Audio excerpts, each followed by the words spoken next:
Hello everyone and welcome to a live stream with me. It's Tiny Peter. Today in what's broken on Tiny Peter's stream, the answer is, oh, well, it's my webcam for a start. What's going on there? That's fascinating. Hang on, can I restart that? Why is that? Why is it not even? It's not even black. It's just sort of beige. That's what. Maybe it just froze. Hang on. That wasn't even going to be the answer. No.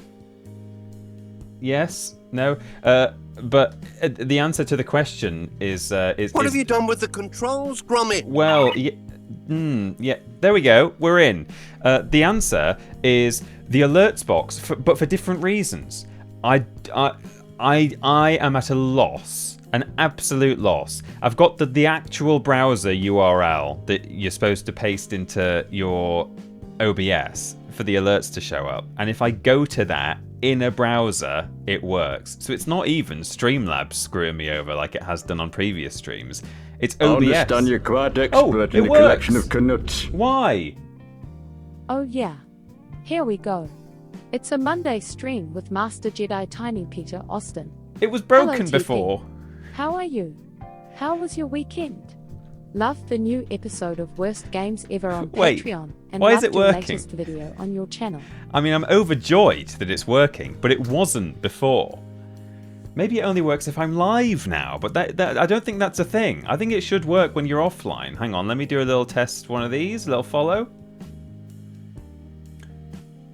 Follow button doesn't work. Let me try and repeat Stephen's bits. Bits button doesn't. Now that's fascinating. I can't replay the alerts, but Stephen's alert did come up. Wow. That's a new and exciting error I have never seen before.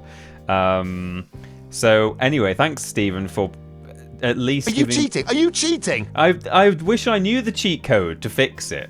Thank you, Stephen, not just for the bits there, but for the fact that you have helped me realise that potentially we'll get the first round of any alert that comes through. It's just I seem to not have the ability to replay them. Weird thing is, though, if I go to... I can do test alerts on Streamlabs, and it lets me... I can see them coming through on the back end of Streamlabs as a test. But that should literally just be mirrored on my streaming software. That is how it works. The streaming software is only able... In theory, it should be showing exactly what I can see in my browser when I do a test. I'm going to do a test follow here. You'll probably hear it, but... It's a sheep. It's not showing, and I know you heard it there, but it's only because I've got the test function open. But why did Stevens come through? I don't know why. And it's showing in my recent event. Anyway, I'm sick of starting streams like this, so I'm not going to talk about it anymore. But I don't get it. We're just gonna move on. Cool. So hello, welcome to a live stream with me, Tiny Peter. Today we're playing some Crash Bandicoot Back in Time. It's a fan-made Crash Bandicoot game. I believe it's made in Unity, so it's not using the original Crash Bandicoot engine, but from what I've seen and the few seconds that I've played just to test it, they've done a really good job of trying to get the muscle memory right in there. Like they've made it pretty much run and jump just like a Crash Bandicoot game, which is lovely. That's hats off to them, because that's the most important thing. It's such a love letter to Crash Bandicoot, and I'm really excited to play it. So I believe it's got 10 classic Crash levels. It's then got 10 what are they called, like the tapes from Crash 4. They've sort of replicated that, so that's fun. And then there's some like special Uka bonus missions as well, and you can also download custom levels that other people in the community have made, because it's got its own Crash Bandicoot level creator like Mario Maker, so you can just put lots of boxes all together with switches and nitros and things to bounce on and stuff. So that's all fun and games. Enthusiasms suggest it's more manufactured drama to try and get more followers by Cheetah Austin. Yeah, people should follow to see if it comes through, I suppose. No, I'm only joking. Plushy Labs Jenikin, well done on the watch streak. It's nice to see you all. By the way, anyone, do let me know if you do something like follow or sub or do bits or donate and it doesn't come through. Maybe Stephen has just got some sort of magic touch and the rest of you won't have. That's unlikely, but I absolutely do not want any of you to miss out on at least a verbal alerts box from my gob. So I'll keep an eye on the chat. It should all be coming through there. It should also be just listed on my events list in the back. It's just not showing for whatever reason. So we'll see how it goes. The sound thing is a completely separate system, so that is working. I understand you're quite expert in the collection of canuts. Absolutely fine. And Peter so's this. Austin is best, and that is interesting. TinyPeter salute. There is no scientific way to understand. There's no earthly way of knowing how or why that is working, but it's not. It can't be done elsewhere. That is baffling. That is really strange. But thank you, Stephen, again for the 100 bits. Seemingly, we're going to be all right for the just for the alert as it comes through. I will not be able to replay it, seemingly, and test alerts aren't working. so... I can't stop talking about it. I want to stop talking about it, but it's so confusing and ridiculous that is the error. That is what is happening. But anyway, whatever. We are going to stop talking about it now, and I'm going to play some Crash Bandicoot back in time. Science has died on this day, only the unknown exists. Indeed. How many Bandicoots are you going to crash today, asks Battlepants. Well, you can play as Coco at any point in this game, which is excellent. Love that. So at least 2. Thank you to Straw Hat NPC, who I can see a subscription in the chat. Will we see it on screen? Let's give it a moment. Maybe we will, maybe we won't. We're running out of time. It's not here. It's not come through. Maybe only bits work. Shrug. Thank you, Straw Hat NPC, for subscribing at tier 1. I'm going to have to keep a real sharp eye on the chat today, seemingly. What's the subscriber noise? Which one is it? Hang on. Let me do a test. I can't remember which one it is. Oh yes, thank you, my darling. Thank you, my darling. There you go. I got you. Got it covered. Brilliant. Well, let me head on over to I have actually thought of just one thing that might work. It's unlikely to work, but it's worth a try, actually. How's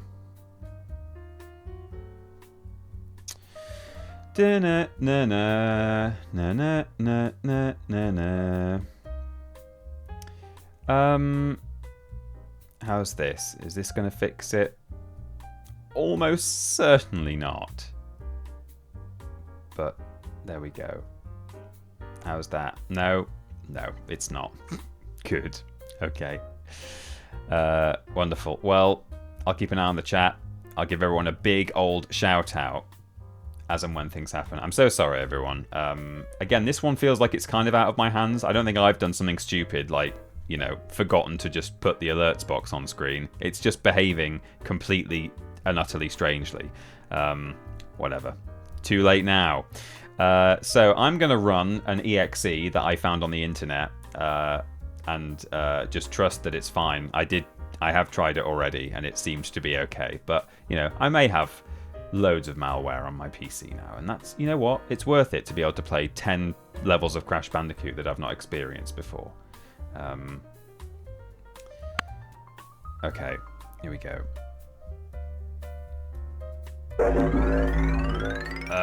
Let's go over here.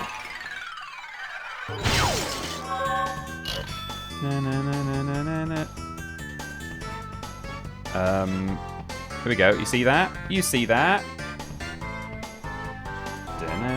Should we have that again? You missed the glorious intro. Can't be missing the glorious intro, right? There we go. Look, it's got a PS1 style. Oh yeah.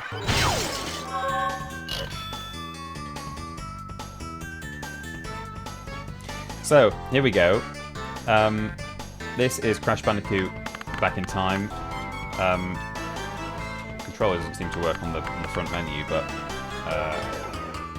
actually, what if I do?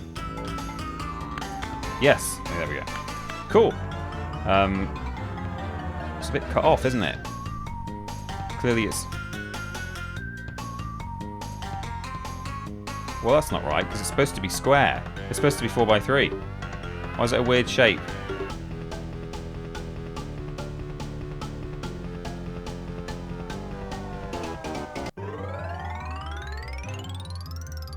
I've got it in a 4x3 resolution, and that's a 4x3 screen that I'm trying to fit it into. Why is that not working? Oh, it's because I've cropped it a bit, seemingly. Wait. Hang on, let me just reset transformation entirely, and then we can... There we go. Beautiful. New game. Skill issue, could be. So I don't quite know what to expect here. I've played this little bit, and that's all. So you can see by the way he moves, this is not the actual Crash Bandicoot engine, but I assure you, it feels just like it.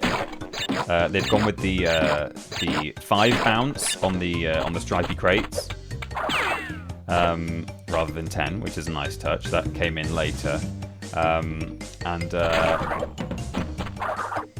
we've got masks, but it's based largely on Crash 3, so we can skid and high jump from a skid, which you couldn't ordinarily do in this level because this is a Crash 1 level.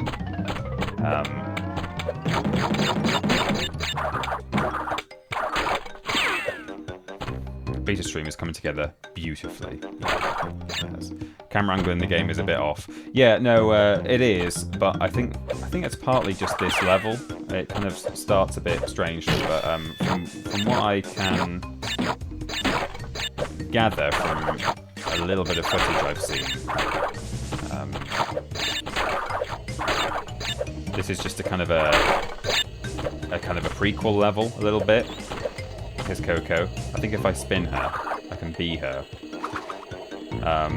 But from now, we enter various custom levels, and I think the camera angle is a bit better. You know, this is a bit tight, you know, compared to how you would expect it. Flashback tapes, that's it. Oh, and the Crash Creator. Goodness me. I think if you spin Coco's laptop, you can save the game, which is a nice touch. I like that. Hello? Oh, I have to click it. Confirm. And then we've got all these levels. So we've got Memory Lane, Snow Way Back, Streamlining, Silver Lining, Castlemania, and then if we go up the way, just like in Crash 2. Oh, whoops, we've got Terminally Eel. I think up here is where you can launch into custom levels that other people have submitted. So we've got Terminally Eel, Tomb Cruise, okay, Ruin Around, Barrel Roll, and Hang 'em Back. So some of these names might sound familiar to you if you're a big Crash fan, and that's because they are based on the sort of the tile sets that you would get in the original Crash games, but with very much their own spin on it. Should be Coco. Let's be Crash to begin with. There's some screen tearing going on, but well, yeah, there is. So here we go. I now have no idea what to expect at all. So we're all going to learn together. Let me know if the game's a bit loud. I think it's alright, but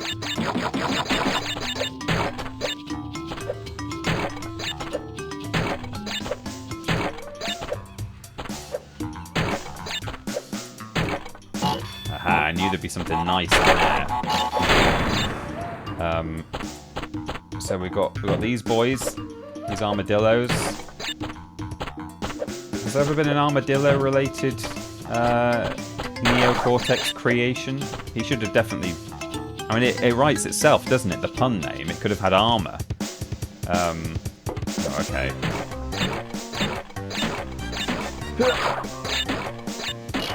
Okay, good. So we've got a load of custom music as well, using the Crash sound font. Whoops. Tried to double jump there. Can't do it. Can I get back on it? Yes, I can. Good. Good.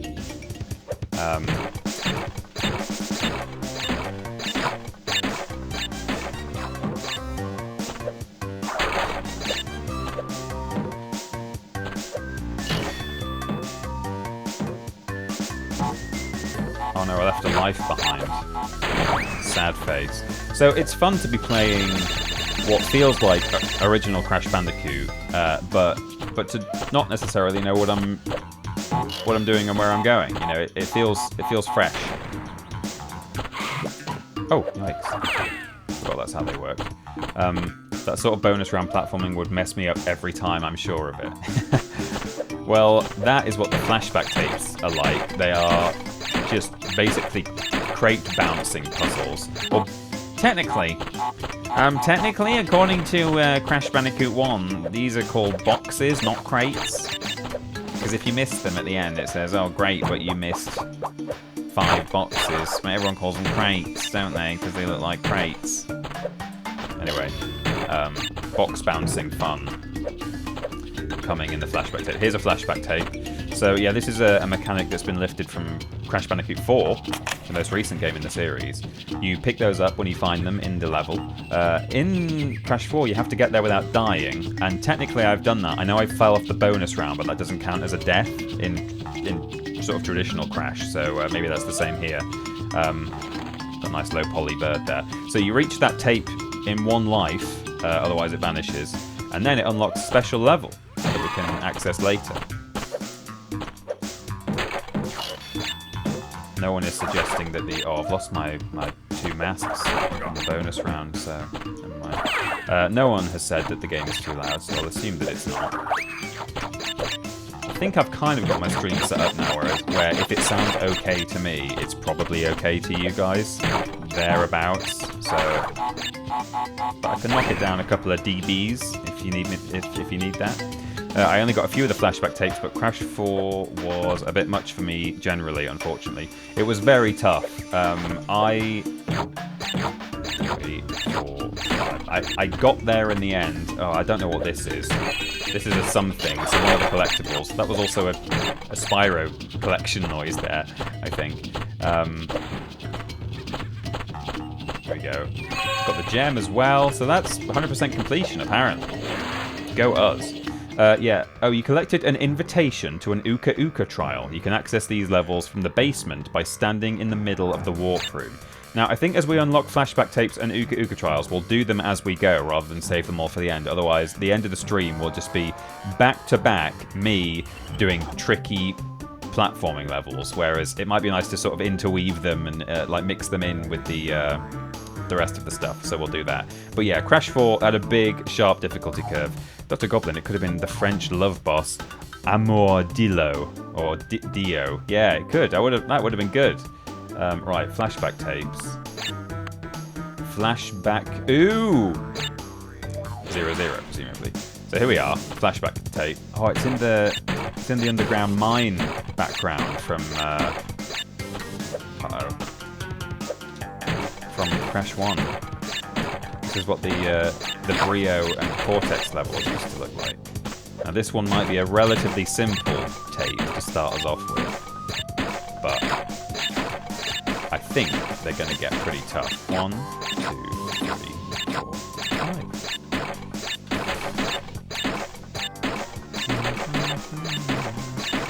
So 3, 4, 5. If you do want to blindly install 3, 4, 5, an EXE or run an EXE on your computer, this is available on the internet. Simply, oh no, search for Crash Bandicoot Back in Time.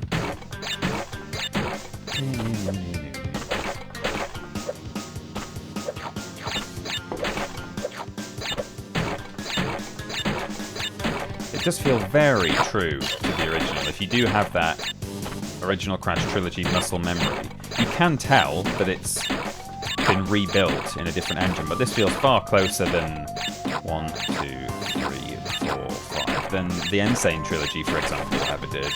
And you know, Crash 4 does feel different, but by design, you know, they kind of 2, 3, 4, 5 went for their own thing. Whereas, yeah, the Insane trilogy, they were aiming for, you know, kind of a direct recreation, and they didn't quite nail it, sadly. Although it was more of a hitbox issue than anything else. And also, to be fair, they had the problem of, well, I suppose it's the same problem here, but they had the problem of trying to create a movement system that they could apply to all 3 games, even though actually Crash's jumping and running did actually change from game to game. Not so much from 2 to 3. But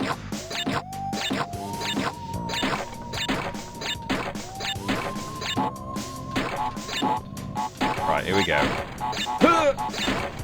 Yeah! Cool. 53 out of 53. We did it. Hello, Batman fan Drew. Welcome. Continue. Okay, that was the first flashback tape. Now, time for the Uka Uka mission.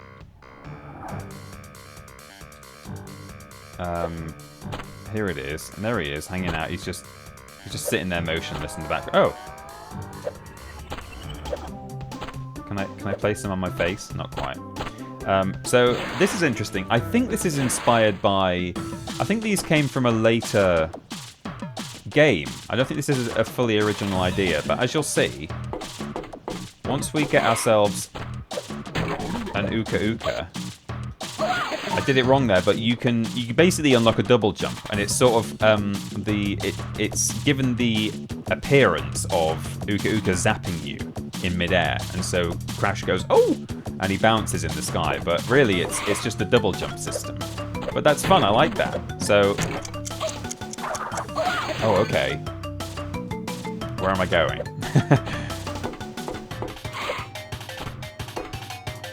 Oh, I see. I've got to come back onto here. Okay, so... And then we zap up there, you see. Oh, okay, but you only get one per jump, so you have to use it wisely. Now, this is where I could really, this is going to be a learning curve for me, because this is a new system I'm not familiar with.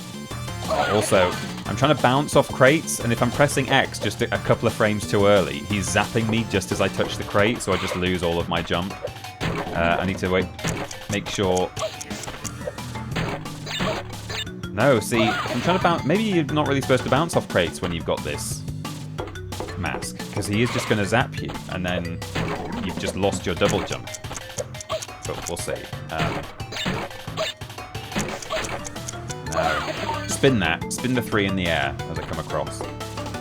Boring but simple thing I've always thought Crash gets better than any other platformer is the shadow under your feet. Really helps your movement be predictable. That is true. Whoops. I do have my Crash 3 head on at the moment. I do keep thinking I can do my own double jump. In fact, yeah, maybe that's what I should be... Now that I've got this mask, I should be thinking Crash 3. Just forget there's a mask, and just think about Crash 3 double jump. Like, you don't have it there. Stop trying to double jump, Peter. You need to do a slide jump there, you fool. There we go.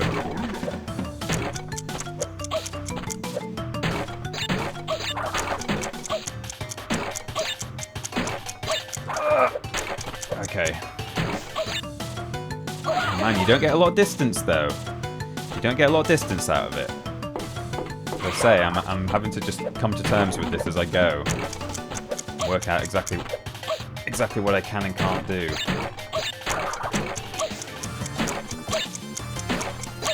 Yeah, see, I think I need to let my jump do most of... Yeah, I need to let my initial jump do most of the distance before I get the extra height.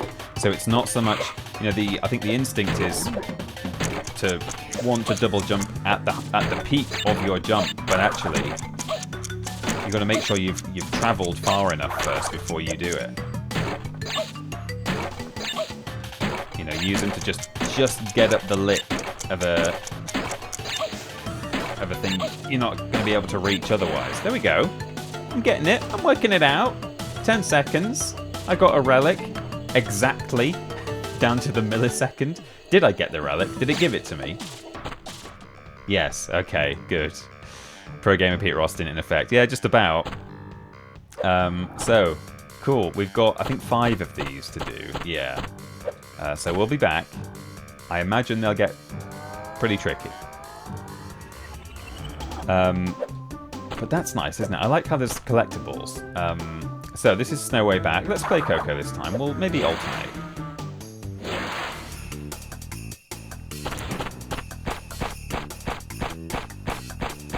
There's just a great big bit of screen tearing right in the middle, isn't there? Now, this does have graphical options that, like, some of them are meant to... Is that what this is? This warping? No, probably not. I can turn the scan lines on, post-processing. Let me just invert everything and see if that goes away. No, it's still there. You guys seeing that?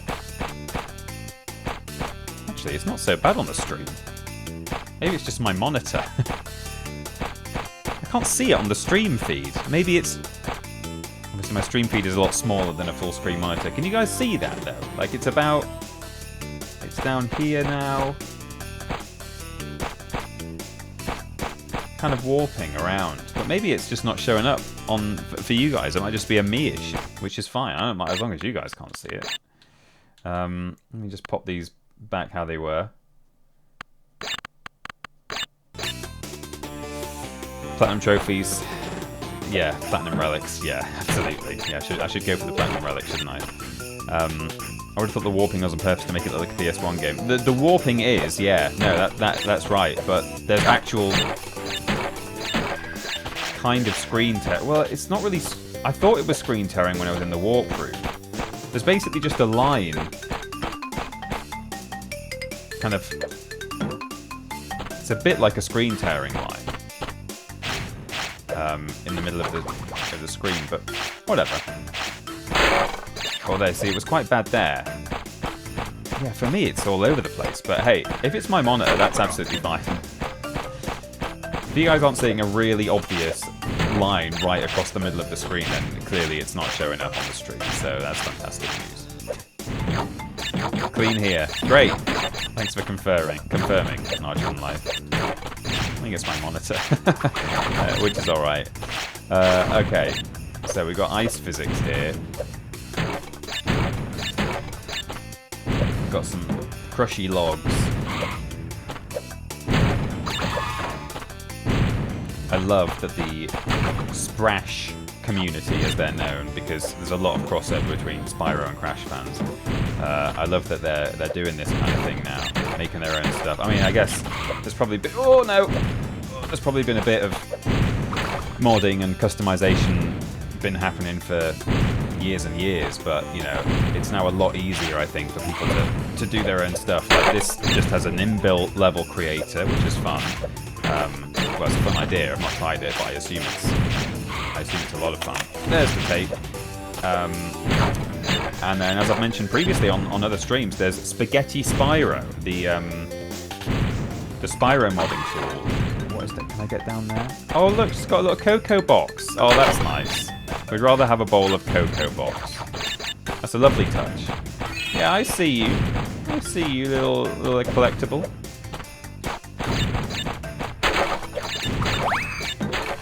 They've done some good work with the camera here, because you kind of take it for granted, but, you know, here, for instance, you know, it's like panning left and right, and then if you come down here, it has to know to go down there, but then if you come up through here, oops, it like it's on like a rail.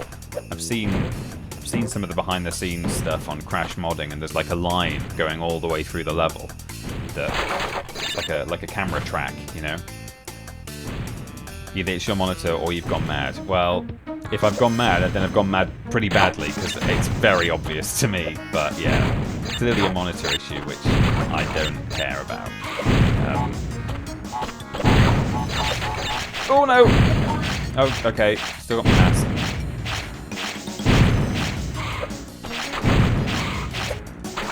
Okay, that's slightly different on the ice. Ugh. Skidding on ice definitely in Crash 3, skidding on oil gets you up to full speed almost instantly. And I think it was the same in Crash 2 on the ice.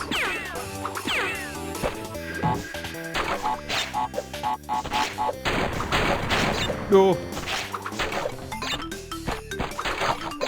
looks like that's level exit.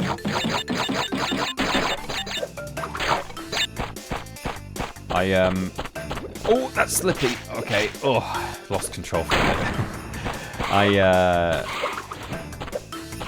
If we end up not having enough of this game to play today in a 3-hour session, I have also got...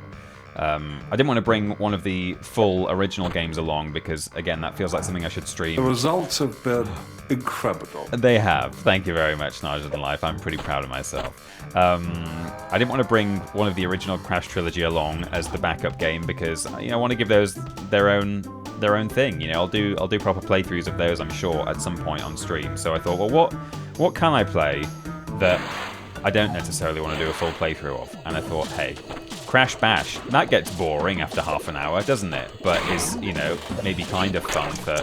Uh-oh. Yikes. Oh, a little angel pogo there. Oh, no. So we've got some backup Crash Bash to play for, as I say, literally just half an hour, I think, which is all you need in that game.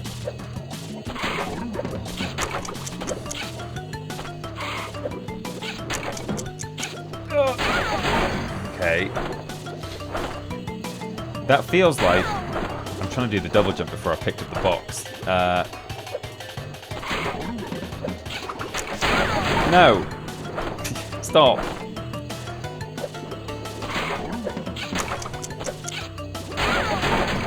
Yeah, you can't get the distance. You need to remember that. This is tricky. Okay, so like there, for example, I feel like I need to be able to bounce off the arrow, like get a full bounce, and then also get...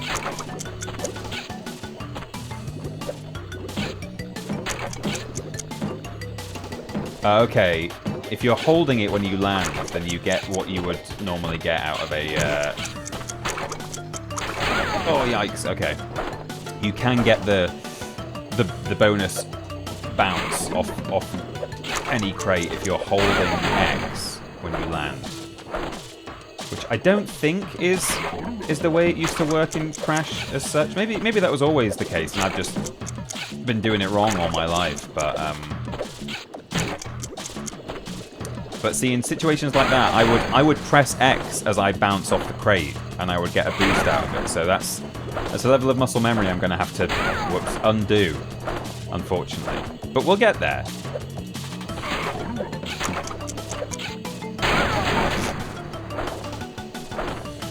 The results have been terrible. No!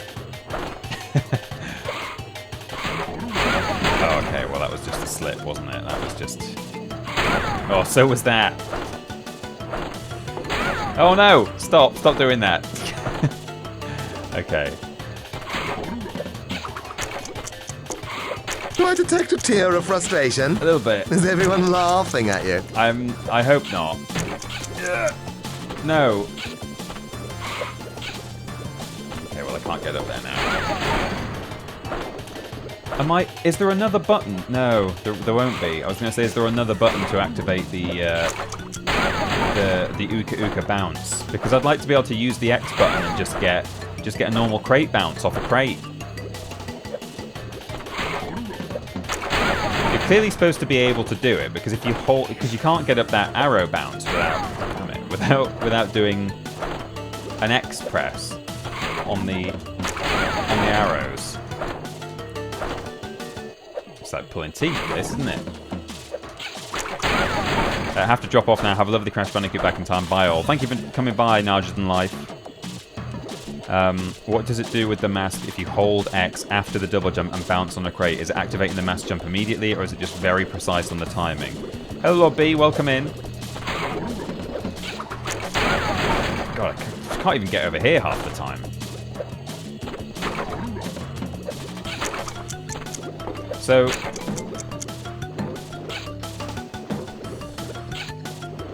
yeah, I can do it. Once I've done the zap, I can definitely do a bounce. But as you'll see, so I've not done a mask zap yet. If I try and press X as I hit this arrow, oops, she's getting a zap. Just to, see, that's my issue.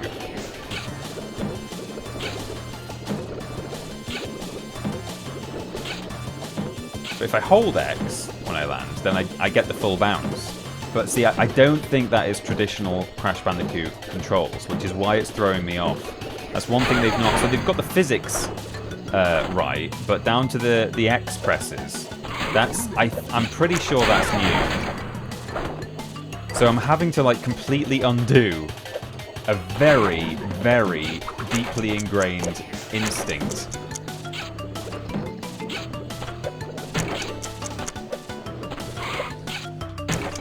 There we go. I should probably just be holding X all the time when I'm falling, I guess. Oh, okay, well that's a bit cheap. That was... I mean, I could have known that that was there if I'd been paying attention to my surroundings on my way past. No, stop spinning that. Either bounce on it, or spin through it. Shit. No, that is traditional Crash controls. That's how I always play it. What, having the button held when you land, or doing what I say? I think that's how it's always been. Maybe, I mean, I'm sure, I'm not necessarily suggesting that it's not been the case that if you land with a held X button, like, I agree that that will have always worked, but with the introduction of this mask, you now can't do it the way that I imagine at least some other people have always done it, which is having the X button held. Oops.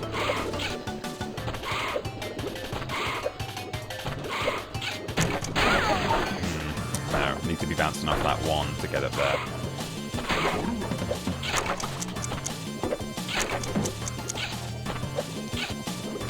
I'm getting used to it now. I'm basically just holding the X button like before I land at all times now. No, I need to save my nitro to bounce out the way of that. Save my bounce. Sorry, save my zap. Aww. Yeah, I don't think the traditional Crash 3 double jump is so sensitive with it. So that's a weird thing with this one. Yeah. Yeah, well, that's right. Yeah, that's a good example actually. Is that, you know, I never used to have an issue in Crash 3 trying to say like bouncing off an arrow like that. If I'd not yet done my double jump, if you pressed jump just as you hit the arrow, it wouldn't do a double jump. It would do a bounce off an arrow. Wow, this is a new fail I've unlocked here. Is bouncing on that first arrow into the nitros. I did assure you that these would get tricky, and they have done.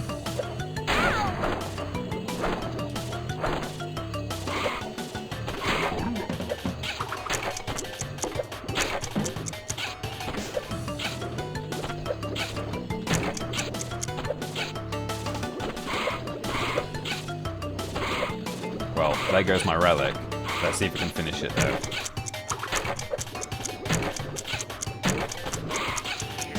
Oh no, I did it right. You're supposed to skid over the top of those to get past them, but then I still pressed X. I did that right, though. That is the correct strategy, I believe.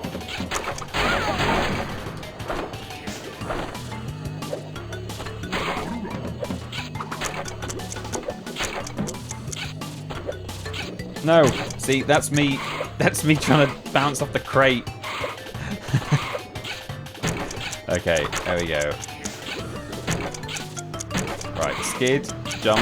No! So close. Again, that was correct, but just too early. 6 years of Pavlovian training are driving me mad here. Yeah, me too. This is... Oh, Christ. If this zap just worked exactly the same way as a Crash 3 double jump, there'd be no issue at all. Hey, but it's nice to have found what is essentially a Crash Bandicoot original trilogy challenge. Because, you know, I know there's games back to front now, and, well, do I? We should do a mirrored version of that at some point. Oh no! Oh yeah, we can get it there. Okay. Or that's a gold relic as well, apparently. So I either can't do it, or I can do it quite well, seemingly. Never mind. That was something, wasn't it? You look great, Coco. Let's do the flashback tape now, and hope that this is not as tricky. Probably isn't, but, you know, famous last words. Oh, I can't. I'm trying to double jump now, and I can't. Ow! EZPZ! That's right. There we go.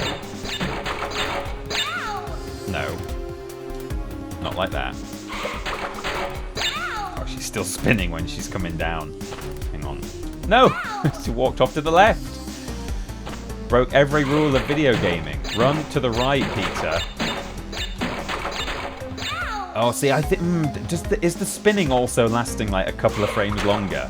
That feels like I shouldn't still be spinning by the time I'm hitting the ground there, but maybe I'm wrong. I could be wrong.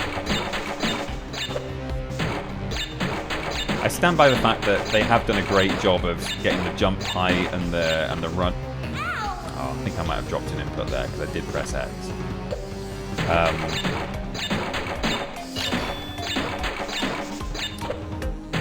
Yeah, the sort of the running speed and the. I feel like I'm dropping some X presses here. I am pressing.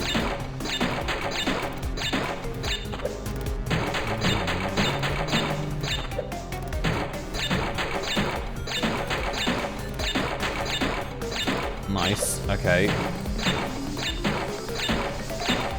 Yeah, buddy. Okay.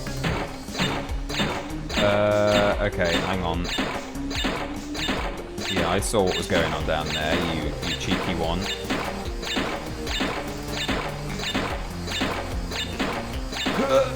Okay. Oh no, the nitro. I thought it was alternating, but it wasn't. It wasn't. It was 2 TNTs, then 1 nitro, then TNT again, I think.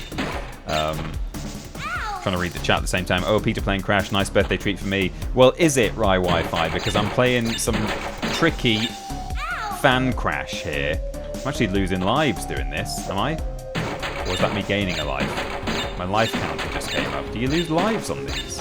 Oh no. Yes, you do. You hemorrhage lives. If you're bad, like me. Okay.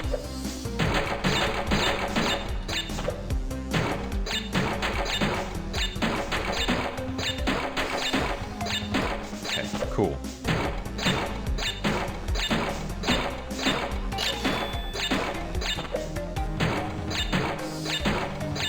Okay, go along the top. Come down the way.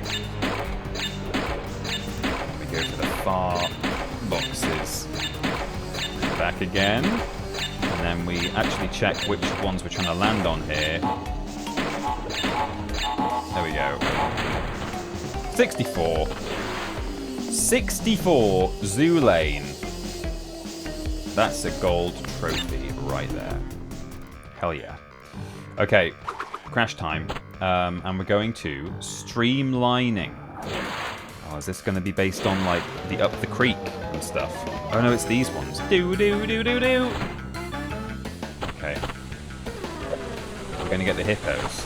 Let me see some hippos. Probably some piranha plants.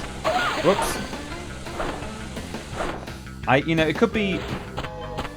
This does not very often, but this does occasionally happen with, like when I'm playing other stuff, like on Duck Station or whatever. So maybe it's my controller as much as anything else, but there are some times here where I'm pressing X and he's just not jumping.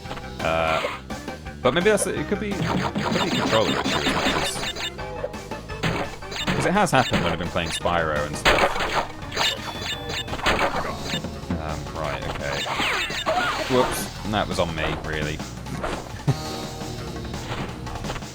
Does this have the tape levels from Crash 4 on it? It does, yeah. Obviously they're original versions of those levels. They're not the same ones, but they're inspired by those, yeah. So we have to... In fact, we might not get the tape now because I've died. Let's see if it does include that mechanic where you have to get to the tape in one go. Probably see a ghost tape if that is the case. There we go. Some lovely low poly birds there.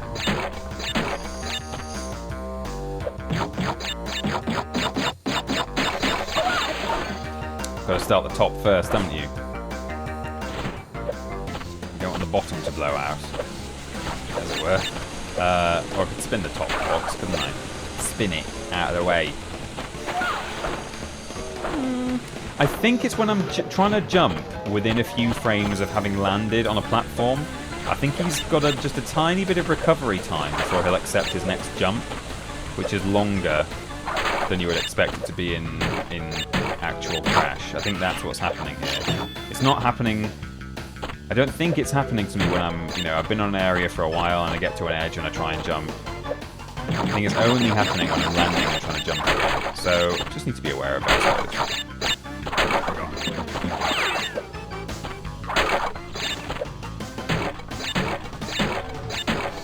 Cool. Okay, so I might just, there we go, get that out of the way. 1, 2, 3, 4, 5. Those tape levels from Crash 4 broke me. It says Wi-Fi. Yeah, they were tough, especially when it introduced those like ones that became nitros after a certain number of bounces. They were really harsh because it's like you had to bounce on them to turn them into a nitro in order for the nitro to explode at the end, so that you could get the gem for getting all the boxes, because otherwise they wouldn't explode if they were still metal.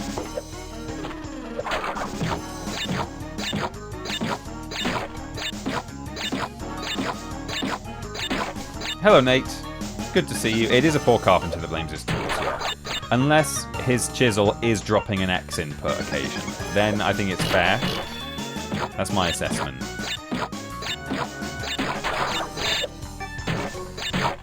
That's a 12 out of 12 right there, and we need these lives desperately.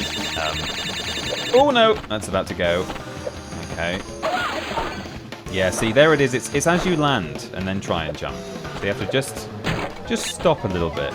And there, right there is again. That's a shame, because it does kind of slow your momentum a bit if you're having to just make sure you're stopping, but that's all right. And there's a ghost tape, so we're going to have to do this in one in order to get the tape. That's all right. Oh, yikes. Hello, Clumboli. Nice to see you. We'll go for the gem though while we're on course for it, as far as I'm aware, unless there's any hidden boxes. See how we get on. Yikes, okay. 1, 2, 3, 4, 5. Okay. Land, then jump. Oh no! Okay, that could have gone a lot worse.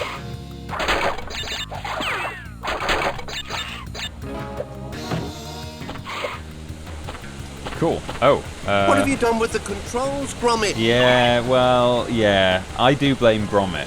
Okay, hang on. So we've got a waterfall we can go into, but look, there's a side path there. Is the gem active? Have we got the gem?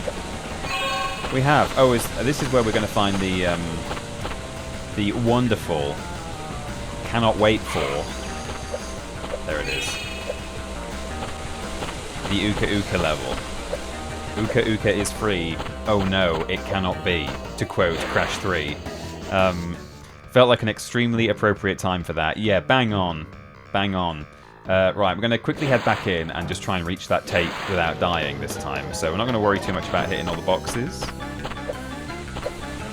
See, that's a pretty responsive second jump there. Just, maybe I'm just going like literally a frame or so too early.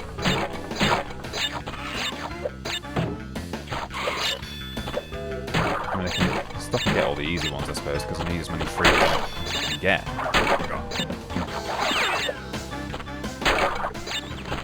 I'm not going to take any gambles with these bouncy ones.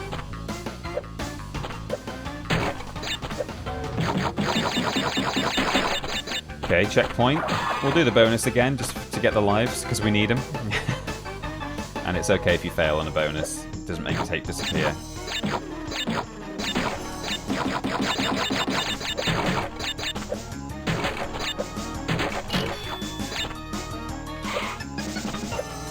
Oh, there we go.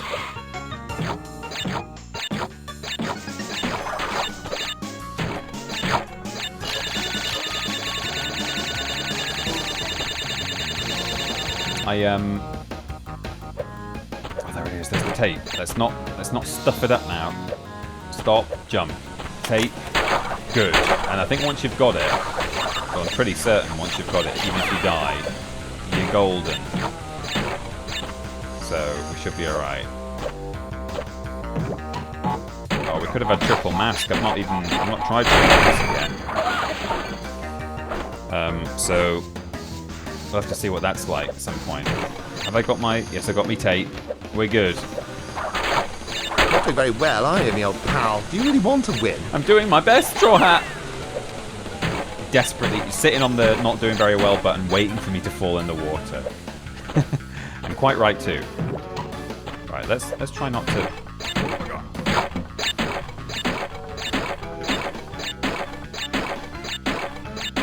Oh yeah, without touching the floor, baby. I think those plants also snap at you just slightly earlier than they would do in traditional Crash 2, so there we go. Gotta be careful, gotta watch out for all these things. There's a learning curve. Okay, we've got our tape. So, let's do our tape first. Flash Bark tapes, number 2.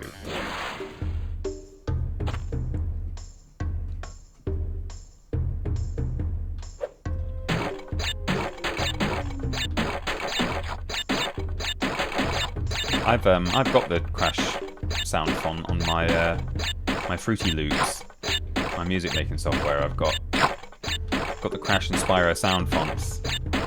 They're a lot of fun to play with. You can you can basically just recreate any song you like Roxanne, as we saw in the Spyro Chinese localization mod. You can recreate whatever you want with the instruments.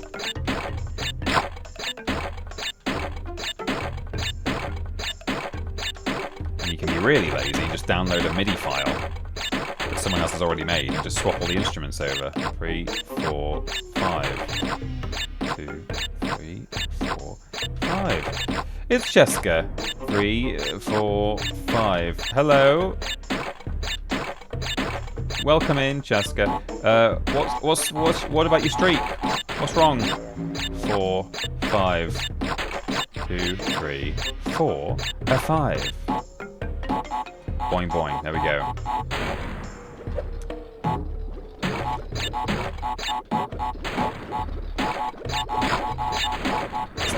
No. Oh no. I left that one to blow up by the adjacent TNT, but it wasn't going to, and I was like, I need to go back for that, and by then I destroyed my bridge to get over the nitro. My bridge over troubled water. Oh, your streak reset. Oh no. Oh, sorry to hear that. For those who don't know, I now have a permanent schedule. Originally oh no. Oh, okay, I made it. Jeez. For the first couple of weeks of streaming, I was testing different slots and stuff, and streaming more than I actually will be necessarily going forward. I now have a permanent and precise schedule, which is... I realised I was running out of... I'd done that wrong. You can now catch me at 4 PM UK time, which is currently GMT. On Mondays, that's what you've done today. Well done for being here, one and all. And then on Thursdays, you can see me at 7 till 10. Late night. Everything goes on the VODs channel until potentially I do a watch-along of something that is going to get me a YouTube copyright strike, in which case I will archive that personally on my machine and make it available in some other way, if possible. Right, that's fine. 2, 3, 4. Cool. Okay.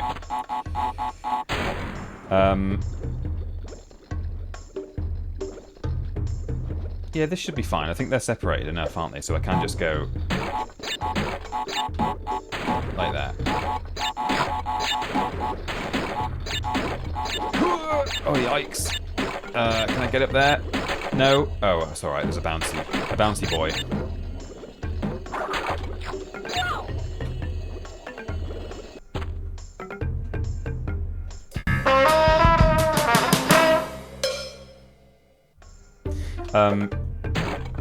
Never mind.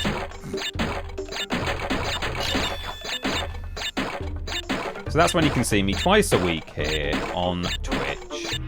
I say that's going to be my regular schedule. I am going to a funeral next week, and I won't be here on Monday. So You're doing incredibly well, aren't you? What a sexy player!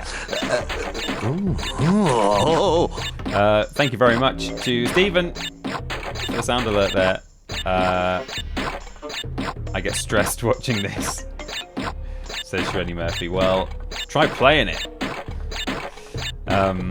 So yeah, I won't actually be here next Monday, even though I have now just started my my regular schedule. But I'm gonna stream on another day, presumably Tuesday. I will actually be around on Monday, but not till the evening. So yeah, I won't be here in time for my stream slot, is what I mean.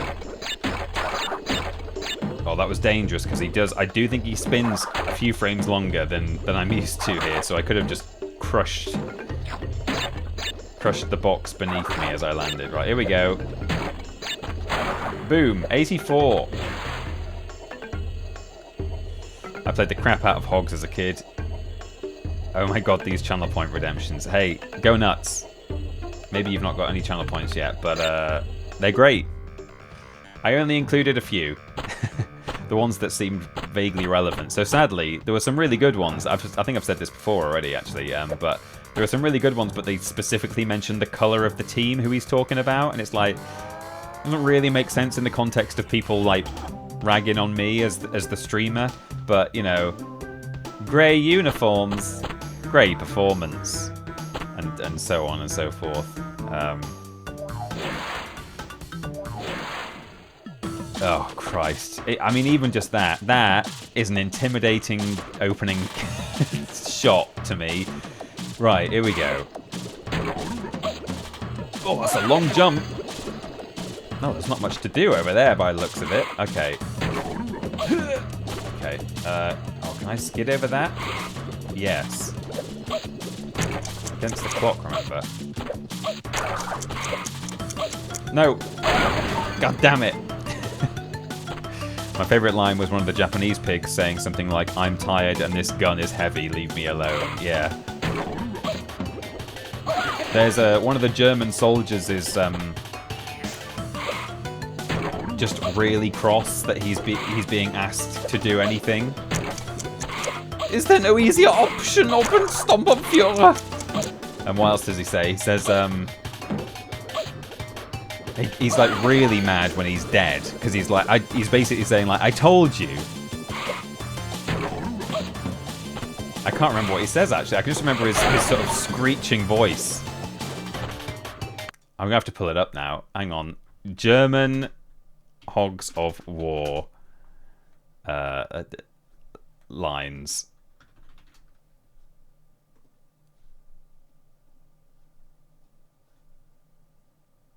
All Rick Mail pig voice lines. I don't want all of them. I just want the... Oh, here we go. German quotes. This is it. Let me find the right guy. Yeah, what are we doing here? I mean, this guy's good. Is this a war, Herr Oberst? Now, sir, tell me what to do. The sort of the slow one. Where's the cross one? No, sir. No. I'm in my sights. No. Apparently, No. Come, at last. Before me. No, that's not the the one. Cree. Ober. No. Schnell! This is the one. Let me be at them, Oberst. Your bidding. Oh, tally-ho, Oberst. Oh no, this Your is the will, guy Oberst. who's really enjoying himself. Schnell, we damaged them now. I send you a next team. guy? Quiet, I'm trying to concentrate. This one. Oh, I hope... Will you be quiet? I'm trying to concentrate. That's a good one. Oberst, please be quiet. I'm trying to concentrate. Oh, I hope I get it right. Please don't blame me if I miss, Herr Oberst. I will try my very hardest. I am concentrating very hard. Now they die. Possibly. No, this could be difficult, and I'm not good at difficult. I always aim to please, Commandant. This could be difficult, and Wait, where's him if I dying? wasn't dying? And now I'm not... It is! Between you and me. That's it, it's over between you and me. It is! Goodbye! I'd leave you now if I wasn't dying! That's the longest death quote in the game, I think. I just need a little rest, Oberst! It's so good. Yeah, okay, cool. That's enough of that. That's one of my favourite characters. Lord Brotovich is the only canon German. Yeah.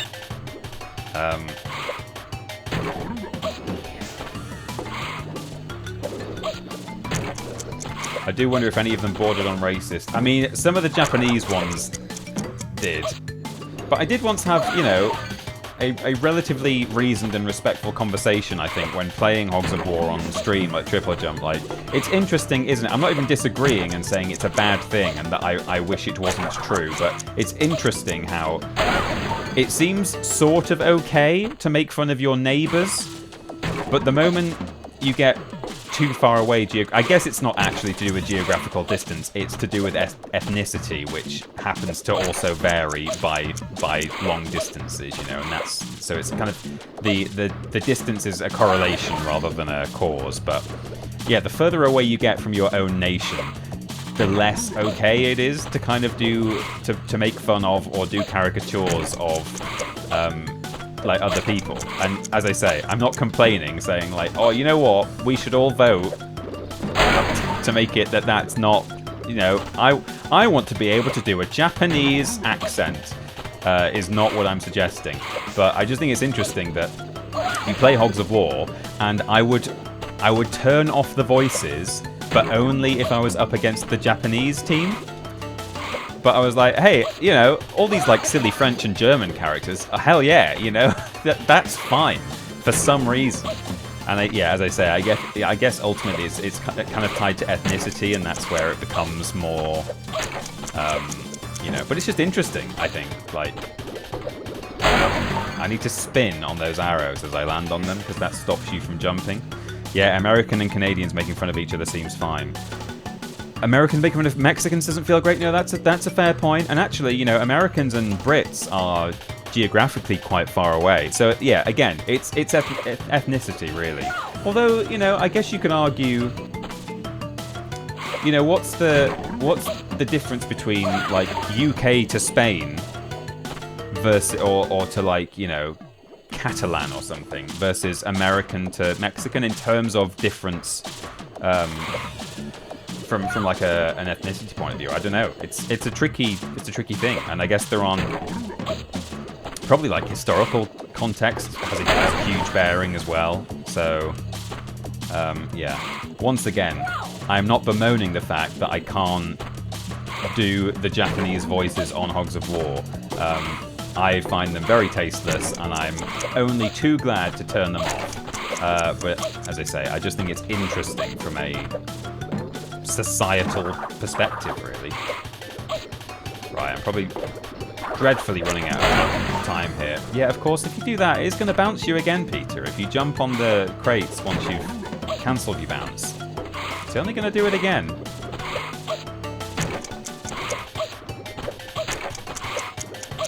No. Okay. Where am I going? Oh, not here. Oh, is the trigger for the nitros up here? Oh, it is. Oh, there's 2 seconds up there that I'm not going to reach. Okay, this is probably not going to be a relic time, but we'll see. 27. No. Well, we'll go again. But at least we know where we're heading now.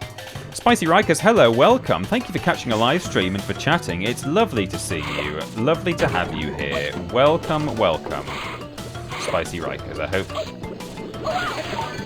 hope this is what you were hoping for and expecting. It's good, isn't it? Whoa!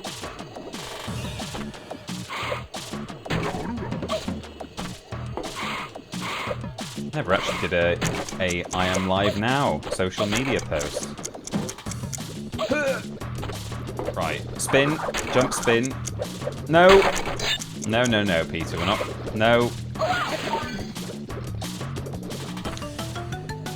I did the slam when I shouldn't have done the slam.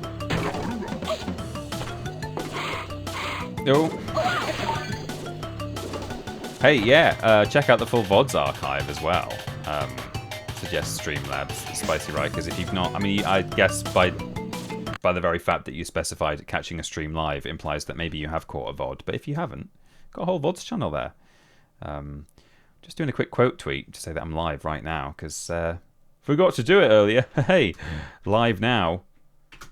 Twitch.tv/TinyPeterPlays. That's me. Oh, I've put TinyPetePlays. That's a different guy, and you shouldn't watch him. He's rubbish. Blue Sky 2, the better one. No.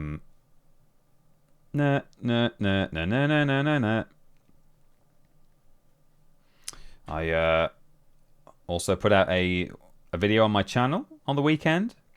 If you want to learn all about the time that America almost nuked the moon, then you can head to my YouTube channel and watch a video all about it. But don't watch it right now, because I'm streaming. Go and add... Oops. You can maybe go and add it to your watch later or something. Subscribe if you haven't already.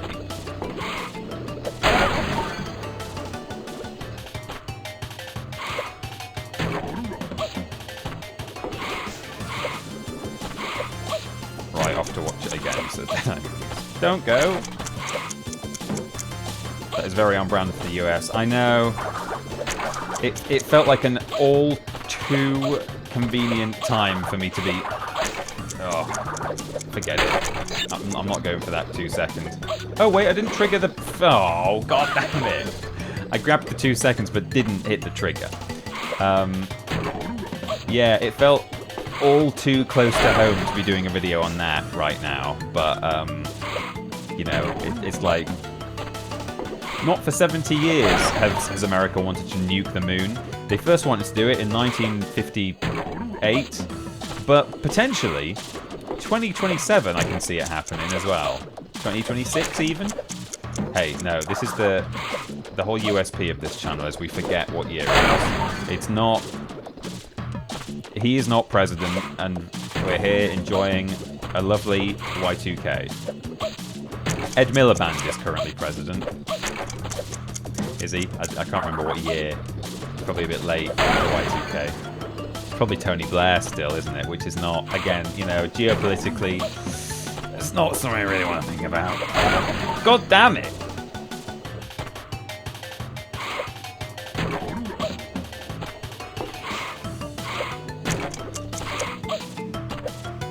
Oops. Oh.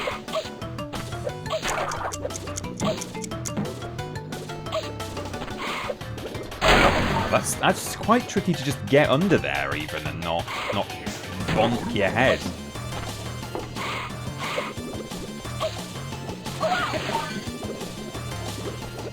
This is a this is a really subtle thing in terms of movement mechanics, but turning like that and spinning didn't used to in real Crash. I'm pretty sure if you do a turn spin and spin the other way, it doesn't send you as long of a slide, not spin, a slide. Turn slide. Slide's going the opposite way to where you were running. I'm pretty sure if you turn and slide like that, it doesn't ordinarily send you a full slide distance. It's like a kind of a half measure. And so in that very specific situation here, I'm like, I'm trying to turn and slide and jump up, thinking that I'm not going to go as far as I am, and then it's making me... It means I'm bonking my head on the nitros there. And it's absolutely... It's very much user error, you know. This game works the way it works, and if I can't use it properly, well, that's on me for not picking this up, not picking up the mechanics sooner, you know. I'm not blaming the game, but yeah, I feel like in that scenario you'd be able to, you would either it's either that you would slide a shorter distance, or you would be able to take off sooner into your jump. All I can say is it feels like what I've been trying to do there should be more doable in Crash, in real Crash, than in... Oh, I could be doing that, actually, just hopping up there. Maybe that's what I'm supposed to be doing. Who took the Miliband autograph? I don't know. I think Mikey took that one. I wanted it. Not doing very well, are you, me old pal? Do you really want to win? I'm getting there. It was definitely claimed. It was one of those that several of us wanted, you know? Which is good. Can I? No, I can't. I'm wondering, is it possible to get all 3 of those all at the same time up there? I don't know if it is.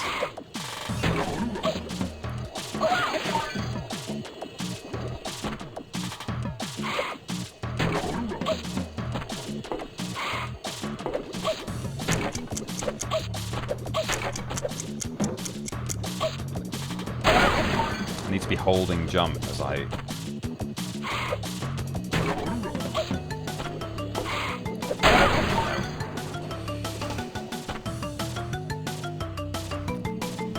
Clinton was in his last year of presidency. Blair was Prime Minister.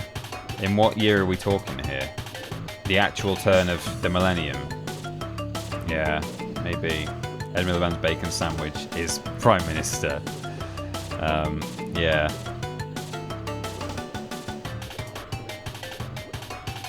2000. Yeah, I guess Tony Blair was relatively inoffensive pre-autumn of 2001. Yeah, that's where things took a real turn for the worse geopolitically. I didn't mind Tony Blair once upon a time.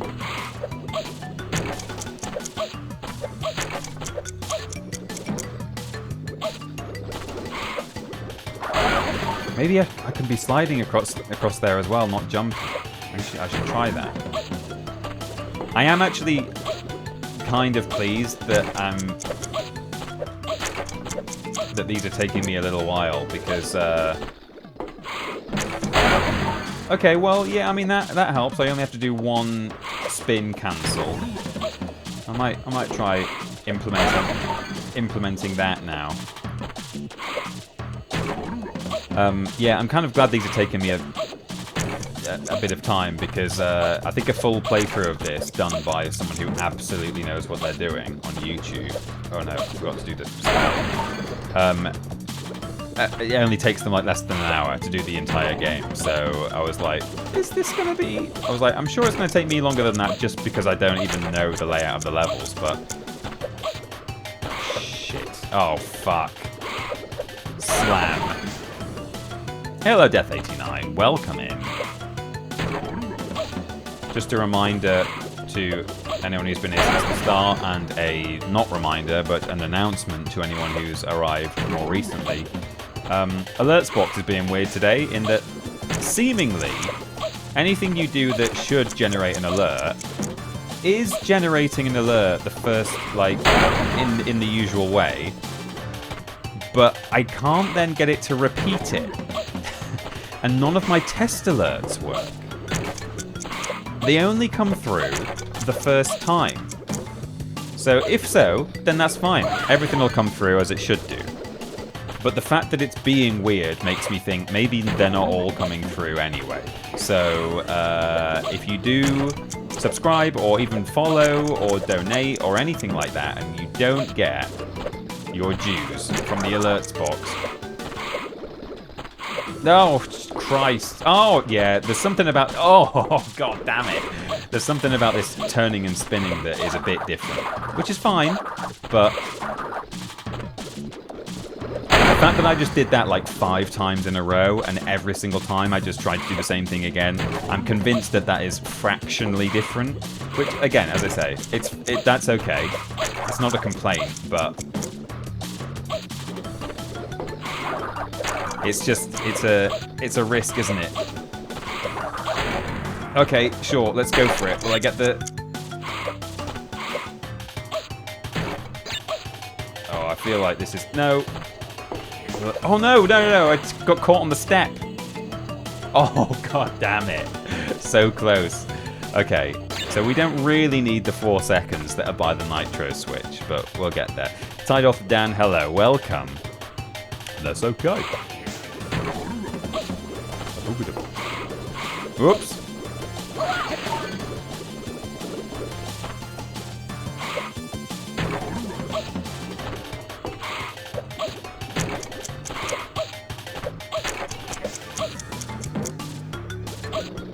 Okay.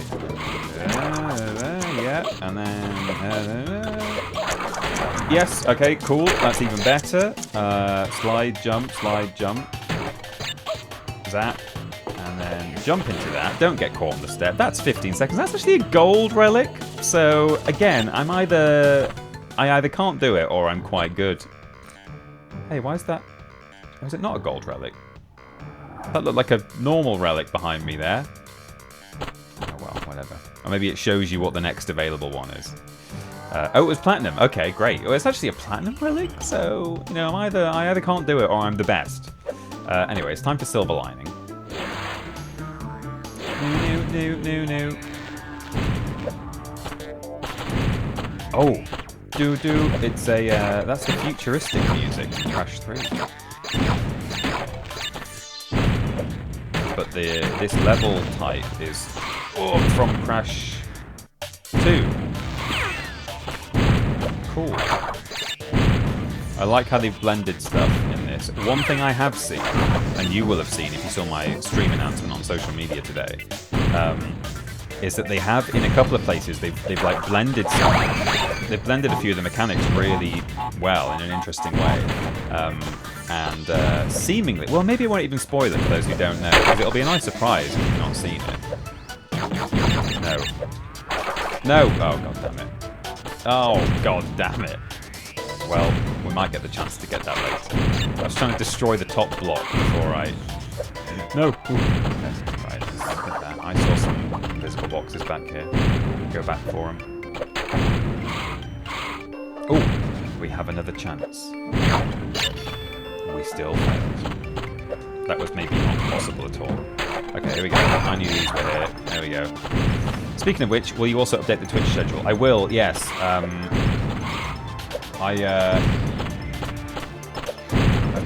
already put it on my About page today, and then one of the last things I was going to do before I went live was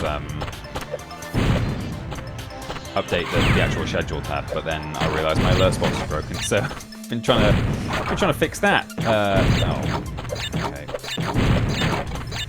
For the past, for the last sort of half hour before I went live, so good times. Good times.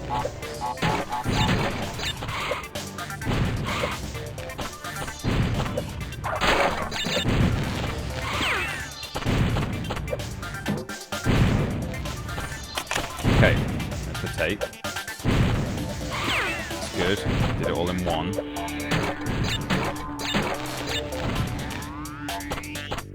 Oh, bonus. Hi Peter, do you know what I missed in the time you weren't streaming? Saying basically, hey Peter, Star Wars, am I right? And then sitting back for 10 minutes. Hopefully we'll get to do that more now. This boring loner. What did you miss in the time I wasn't streaming? What do you mean in terms of... what kind of thing? What kind of thing might you have missed?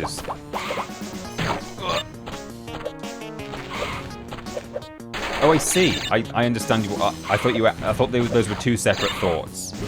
I've got you now. I've engaged my brain. I thought you were asking two separate, like making two separate statements. Like, hey, can you let me know anything that I might have missed? As in, wasn't around for or wasn't aware of while you've not been streaming. But you're saying, hey, you know something I've really missed? Saying Star Wars, am I right? I got you. I've got a lot on my mind, as you can see. It's all just a big jumble in there right now.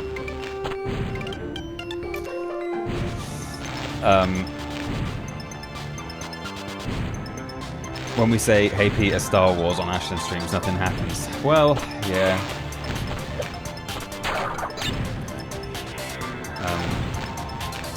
Maybe. Maybe I should get Ashton a parrot called Peter, so that you guys can still. Oh, what's going on here?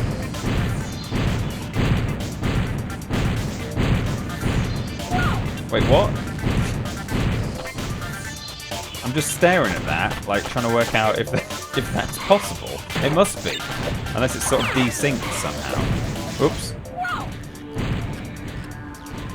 Something happens, she swears at us and calls us nerds. Yeah. No, I'll get her a parrot. And it can sit in the background of her streams, and then any question anyone wants to ask anyone called Peter, it can just have a little chat in the background. Right, hang on. Whoops. Oh, I missed that. Animals cause enough chaos on Ashley's stream. Yeah, probably wouldn't go down well, would it? Whoops. Perhaps a really, really, really expensive AI robot called Peter, wearing a Star Wars t-shirt. Right.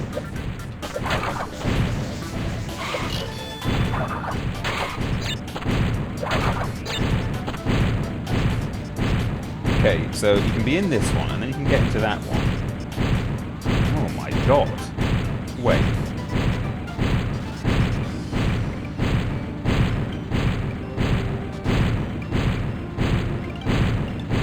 Okay, yeah.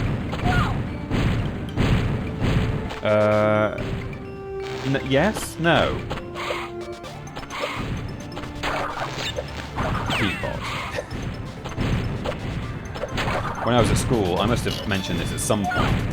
In year 7 at school, it's the first year of secondary school in the UK here. In our first week, I think it was in our first week. No, maybe not. Yeah, I think it was. It was the last day of our first week at school. So, you know, we'd already, you know, people had started to like form into groups and stuff and make friends and things. That was nice. By that time, you sort of knew everyone's name in your class. And the last lesson on the last Friday of the first week, we had history. And there's a kind of a taster thing as much as anything else. Right, hang on, let me... If I'm in there... Oh, the middle one I don't think is... I don't think this is a perfect cycle, is it? No, it's... I don't think it is.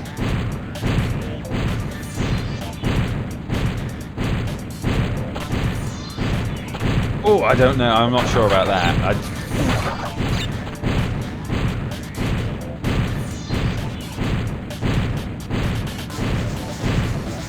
Okay, as this front one comes up, I can skid through, I think, into the... Oh, Christ. Jeez. Oh, I've not got the Aku. And, oh, hang on. There's a crate and an Aku somewhere here. Or an Uga, sorry. Is it like off into the foreground? Oh, jeez. Well, maybe we'll come back later. Anyway, eventually I'll tell you what happened in this lesson. This is coming off the suggestion of Peatbot, by the way. We, as like kind of a taster of like what is history and you know how is the historical study process work and critical evaluation and that kind of thing, and the science as well, like archaeology and what science can tell us about history. We did just a single session because it wasn't on the curriculum, but just as I say, as a taster, we did a session on Tolland Man, which some of you might be aware of. That is a bog body. I might just quit and save the game actually at this point, because I haven't done so far. We did a taster session on Tolland Man, which is a bog body. One of those like mummified remains that was found in a bog. Perfectly preserved, thousands of years old.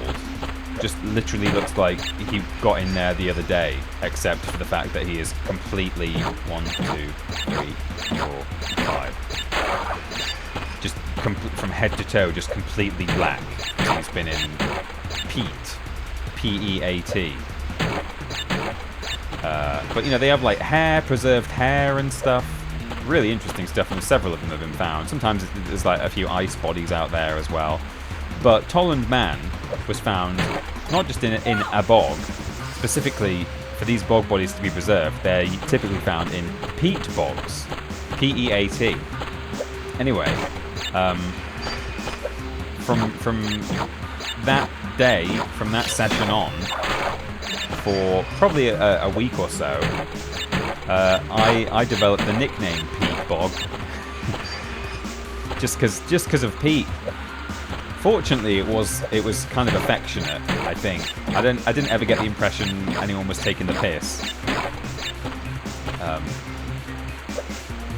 which is usually what you use a bot for, to take a piss. In Britain, anyway, slang for the toilet. But no, it didn't last, sadly.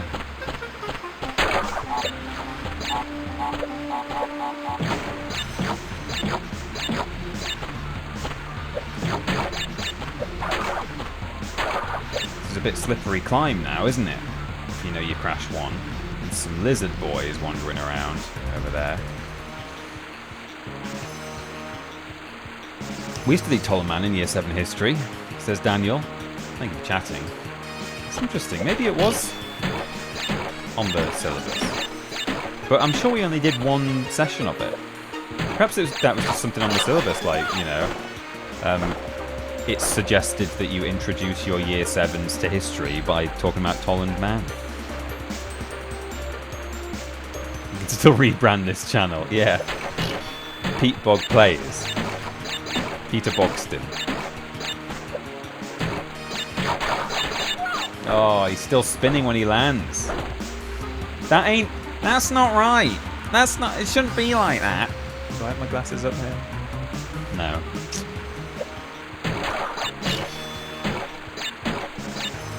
Oh, that was on me. Absolutely on me. I got bullied by my geography teacher when he said I looked like the girl in Avatar. I chose history as my GCSE then on and absolutely hate geography because of her. Oh god, Cheska.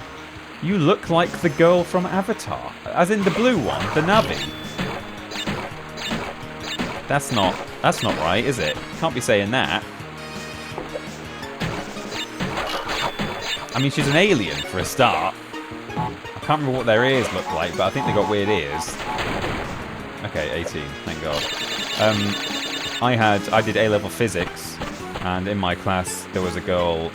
She'd been in my form all through school actually, but then in sixth form we didn't have the same form groups, but she just happened to be in my physics class, and I did kind of get the impression. I don't think, you know, if she was here today with me, she's still alive, but I mean, if she was sitting with me right now, I don't think it would be unfair for me to say that she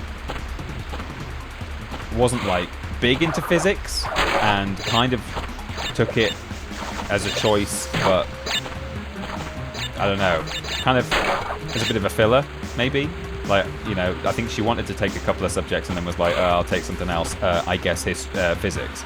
Because I definitely got the impression she did not want to be there, and that she didn't really find it, you know, didn't set her on fire, she didn't enjoy it very much, which is fine, that's okay. But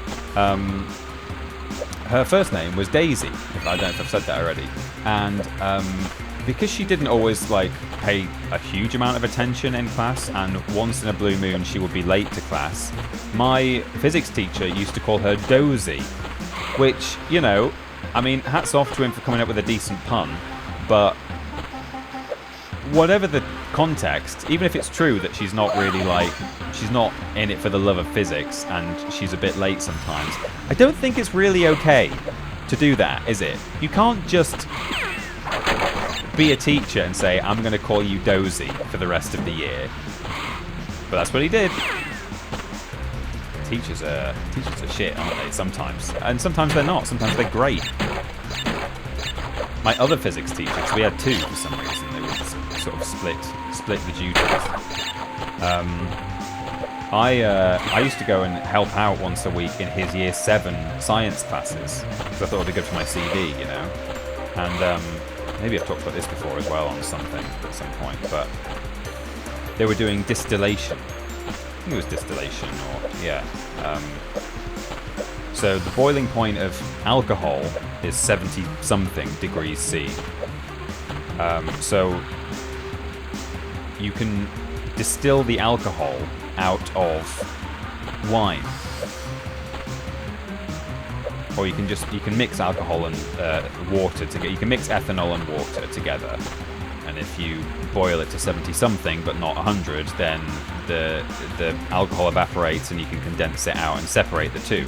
So he was doing these two experiments where he brought some actual wine in, and he distilled the alcohol out of the wine. And apparently that's essentially how brandy is made. So you sort of boil wine, and I don't know, that might not be right, but that's kind of the understanding I got out of it. And then he also at the same time ran the same experiment with literally just ethanol and water mixed together. And because I was this sixth former in his class, just helping out, once he distilled this brandy in class, he said, Pete, as he used to call me. No one else calls me Pete, only my family and my physics teacher. Pete, do you wanna try this? Prove that it's brandy? I was like, what? And he was like, yeah. I think I wasn't even 18. I might have been 17. So I drank brandy out of a school beaker and was like, oh, yeah, that's brandy. And then, no joke, this really happened. He did the same thing after he distilled the pure ethanol out of the ethanol and water solution. It was only a tiny bit, and I had a bit of a cold that day as well. And he said, how about this now, do you want to do the ethanol? And I drank the ethanol, just a drop. And, oh, boy, did it clear me out. Honestly, forget Lemsip.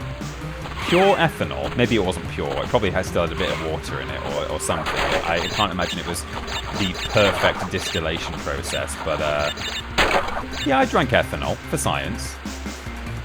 He was a great teacher. He had quite a specific hyphenated surname, double-barreled surname, so I won't say what his name was, but Mr. T, to use the first initial of his surname, Mr. T was great. I pity the fool who drinks... Oh, right, yeah, okay, sure. Was I doing this before? Did I come up here and there was nothing here before when I was telling the story about the brandy? Am I just completely distracted by what's going on? Anyway, we're good.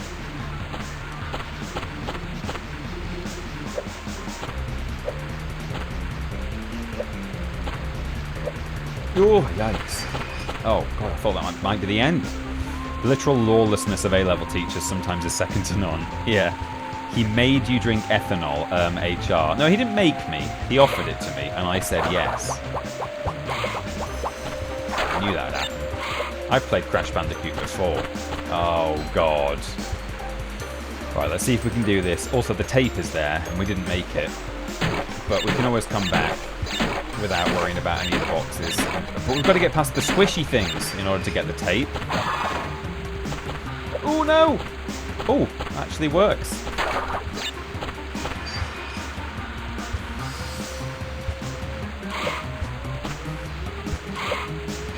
Okay. We're going for the gem here. That's all we care about. And we've got the Uka Uka as well. So that's something. Okay, cool. Is this the end? Nope. That's the wrong way. Oh, jeez. Okay, hang on.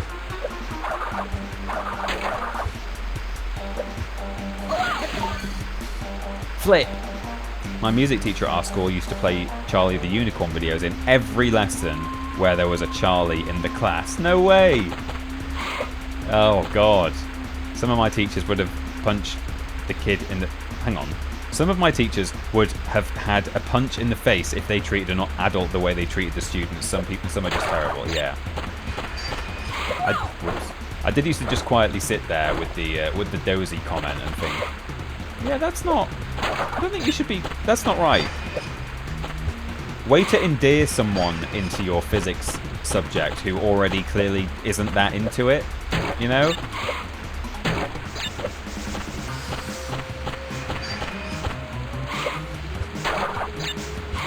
Yeah, the other physics teacher we had, Mr. T, who gave me the ethanol. He was great. He would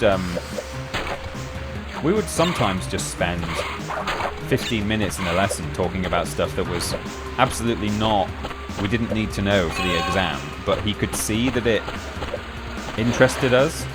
So we had a whole module, like a whole term doing astrophysics, which some of it is like genuinely quite interesting because there's some really weird and mysterious stuff out there, obviously, as I'm sure you all know. Even just stuff like, you know, like how dense neutron stars are. You know, a teaspoon's worth of neutron star material weighs more than like 800 Great Pyramids of Giza or something. Like, you know, there's stuff. Oh yeah. There's stuff like that is just really interesting to talk about, and that was on the syllabus. You know, the life cycles of stars and talking about supernovas and black holes and things. But there was also stuff on there that was less interesting, like calculating the apparent magnitude of stars and, you know, parallax and stuff. Is that it? Is that the end? And so he knew that, like, okay, in order to, like, keep these guys interested, I'm also gonna, like, I don't mind if we just talk a little bit about other stuff. And we did. We would, like, talk about... Oops.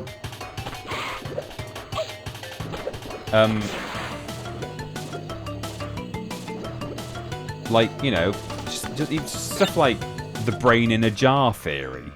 Like, you know, it's stuff about consciousness and reality, which was absolutely not something that was going to be on the exam. But he would say, like, yeah, you could just be a brain in a jar, you know, and as long as you're feeding that brain the right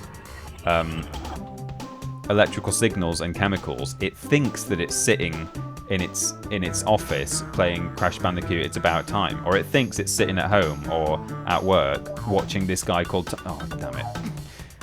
These controls are different as well to how they were in Crash 2. Slightly different. It's quite difficult to kind of cancel and get out of that. Yeah, you could just be a brain sitting in a jar on a shelf, but if it's being zapped in the right way, it thinks that it's watching a live stream right now, and it thinks it's got a physical body, you know? And he would just talk about stuff like that, and that is how you interest people in your subject. We would talk for... You know, we wouldn't spend the whole lesson doing it because he knew he also had a job to do, but he would be quite happy to spend maybe a quarter of a lesson talking about how, oh yeah, what would happen, you know, what are the theories about whether time travel is possible, or, you know, are wormholes a thing? You know, what would that entail? What is the fourth dimension? You know, things like that. Oh, need to set that off. Astrophysics was my favourite bit of physics, says Ed Hoyk. Yeah, it was up there for me. I did find, you know, some of the calculations a bit dry, but that's true of any type of physics. You know, if you're doing forces or, you know, subatomic particles like particle physics, you know, ultimately you're going to have to do some maths, you know.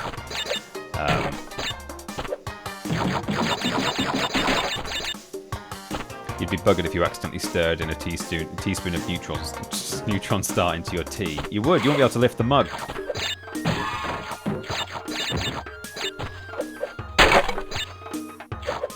I like that they've done this style of level from Crash 3. This is fun. Can I get up there? Should I get up there? Probably not.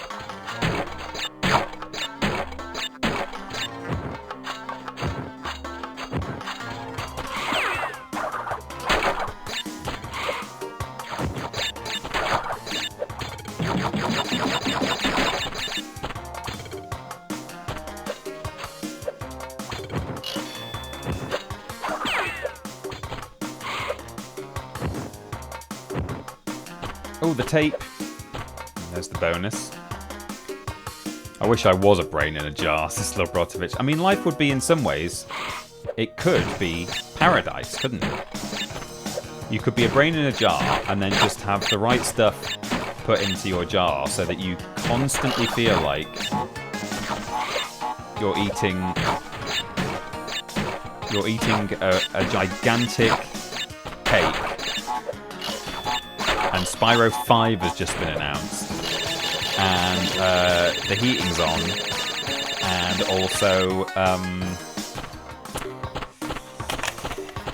also you just found the tape in Crash. It's Back in Time. Zap me with those signals, please. That's what I want. Keep me in the jar. A Victoria Sponge, lovely, yeah. My high school humanities teacher was famous for going off on tangents, so a lecture that started with Dante might wander to 20th century philosophy. It was great, even if it didn't come close to finishing the syllabus. Yeah, the other physics teacher, the one who Ironically, really, the one who accused Daisy of being dozy was, in a sense, a bit dozy himself in that he would go off on tangents. Get very distracted and just end up doing a lot of different squiggles on the whiteboard, sort of just drawing out the things he was talking about, even like whether or not they were relevant. Okay, we've got the gem, we've got the tape, but we didn't get... Oh, I don't think there are any more Uka Ukas because there were only 5 doors, weren't there? So that's cool. Oh, there's a red gem though. Oh, I wonder if I have to get to the end without... Oh, these have all got coloured gems.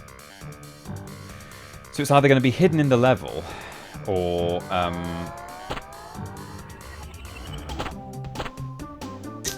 maybe you have to get to the end without breaking any boxes, because that is a thing.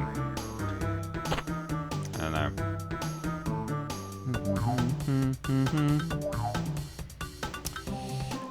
Had a history teacher who would literally be double fisting Diet Pepsis at all times, and he would like vibrate. Okay. God, we're in the year 2000 if we're getting the right stuff fed directly into our jar. Oh, yeah, the right stuff. My A-level computer science teacher was so bad for tangents he ended up entering us for a completely irrelevant Cisco qualification just because it was something he was interested in. So there's a sweet spot somewhere. Hello, Big Sav. Welcome. We're doing well, thank you. Well, I am. I'm going to speak for everyone else. We've come at an unfortunate time, Big Sav, as I am just about to go on a 5-minute BRB because I fancy a quick snark and to fill up my drink. In fact, I might make a really quick cup of tea. I'm gonna have to just like mash the tea bag, aren't I, in order to make a cup of tea within 5 minutes because my kettle takes ages. But I will be back in 5 minutes, I assure you. So please don't go anywhere. Why don't you all share in the chat some of your personal teacher stories, and when I get back, I'll read them all while I play some more Crash Bandicoot Back in Time. Lovely. Snacks. Yeah, that's right. Cool.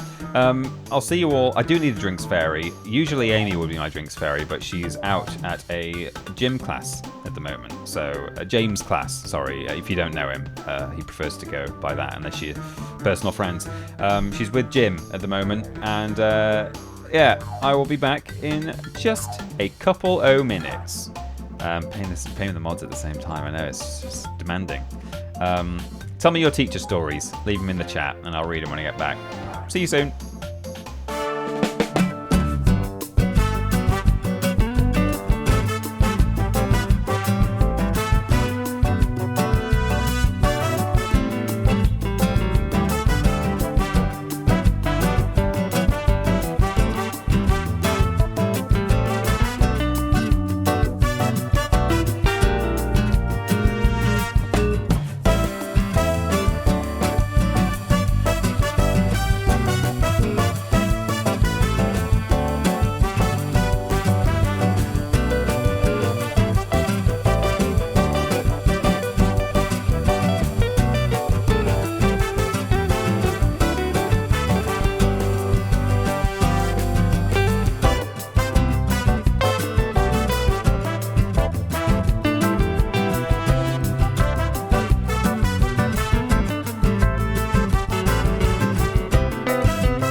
Hello.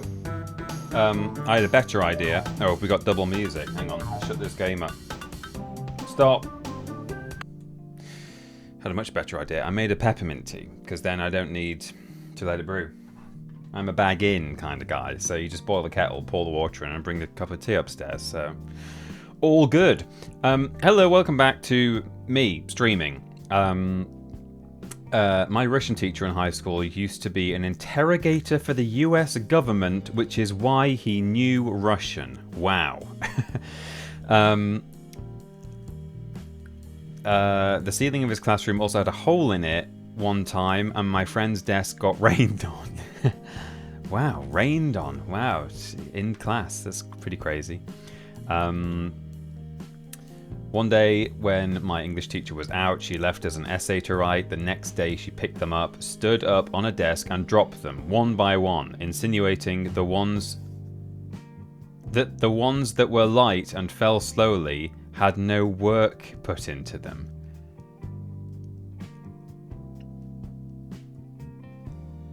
But...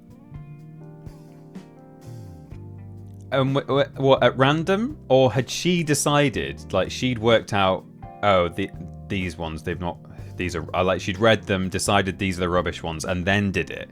Or did she just drop them all and go, oh, that one didn't, oh, I guess that one mustn't have had any work? Like, God, that's crazy. One time a teacher called off class when he couldn't find his glasses, but we could all see they were on his head, but didn't say anything. He used to always fall asleep in his class too. Okay. One time one of my teachers in high school gave my friends and me a whole bottle of sparkling wine because we helped with like a big presentation night, I think. It was during lunch break, of course. Since we were all given one bottle, we drank it during the break, which led to some of us being actually drunk during the afternoon classes. I think technically we were of drinking age because Germany, but we were not used to drinking any alcohol, so that was responsible, I guess. Wow. I was the TA for our drama teacher my senior year, and one morning I walked in and our teacher was asleep at his desk, so I just started the class and got them working on stuff and let him nap. Oh, well, that's nice. He was really going through it that year. Oh, Matty Boosh, you subscribed via Prime. Was that while we were on the AFK card, or is it since I've come back? Because they didn't come up on screen, did they? And they should have done. And my alerts box is broken, but it seemingly was showing stuff initially. Like the first one that comes, like, I don't know, it's weird. Anyway, Matty Boosh, Bewhip, thank you, my darling, says Fanny Craddock. Thank you so much, Matty Boosh. And for following too. Meh, it's a sheep, is how the follow alert goes. Just now. Did it come up? Did I just miss it while I was reading stuff? Maybe it... I don't think it did, but anyway. Yeah. My GCSE history teacher was a little too enthusiastic about teaching us about 1930s Germany. Spent the whole term talking up a lesson he'd done for 30 years called the Let's Make Babies lesson, which turned out to be about rolling dice for jelly babies to explain the family policy of that government. Oh, goodness me. I'm not quite sure what the family policy of that government was, but I probably don't want to know. Oh, that's nice. I tend to stick to the fruitier one. Oh, it's talking about cider, which is fair enough. My physics teacher literally went AWOL without a trace, so after some faffing, we got a temp who became a permanent in all bar title. Oh, I see. Bar title. He became one of my favourite teachers as he just let me sit in his class on free periods to either learn more science or just talk about music and Warhammer. Nice.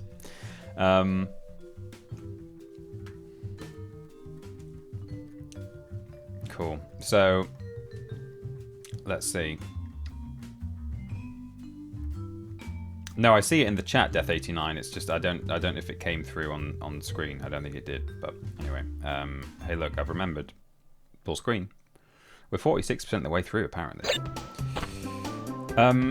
So I've obviously got some stuff to backtrack for, but I don't know how these coloured gems are going to be found. Is it just like get through without breaking anything? Because that is sometimes how you get a coloured gem. But maybe there's only one that's like that. They're probably sort of hidden and secret. So I don't know. We'll just carry on for now. No, it wasn't on screen. Don't know what's up with the alerts box at all. I'll try not to keep bringing it up, but it's just annoyed me so much. Oops. Okay. Yikes.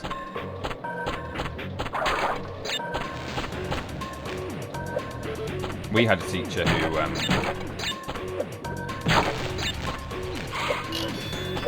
we had an English teacher who was, I mean, in some ways not quite with it. She wasn't like old, but so she was probably, how old would she have been? Late 60s, maybe? And definitely seems to be just a little bit, I think maybe she was naturally a bit scatty, and then also on top of that was a bit like she'd been teaching for flipping years, and I don't know exactly what caused her to be the way she was, but she wasn't 100%.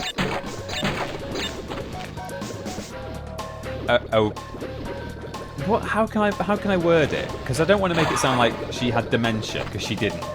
But just very absent-minded, I guess, like a bit sort of nutty professor. And we were studying. What were we studying? Something, you know, it was the book or the play of something, but we were able to watch the film adaptation, because that's partly how you get kids interested in the book, isn't it? Oh yeah, I found these, great. Would it have been To Kill a Mockingbird? We did do To Kill a Mockingbird, but I can't remember if that's what we were watching. We did Macbeth, we did To Kill a Mockingbird, and we did Hobson's Choice. I think this story is To Kill a Mockingbird, so we were watching the film version of To Kill a Mockingbird, and we started watching it like halfway through a lesson at one point, and we were going to continue watching it the following week. And no word of a lie, this is real, for 3 lessons in a row, we started watching the film from the same point. We resumed watching from where we'd got up to last time, 3 times, 3 lessons in a row. Because she basically had forgotten and asked us how far we'd got, and we would say, oh, you know, it was the scene with where he shoots the dog or whatever. Not that we wanted to watch that 3 times, but you know, we would like pick somewhere vaguely around the middle of the film that we knew was going to last at least a full lesson to continue watching. And 3 lessons in a row, we just watched the same thing over and over again. That's the kind of teacher she was. Hello, Jeff. Welcome. Jeff.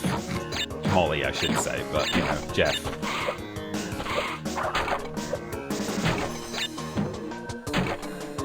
A folklore podcast that I listen to has just done an episode on Jeff the Mongoose.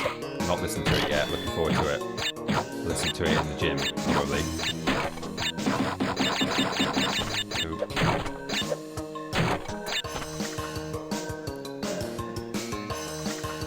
These are the best levels in Crash 2, incidentally. Oh, I don't know. I've never really liked these ones that much.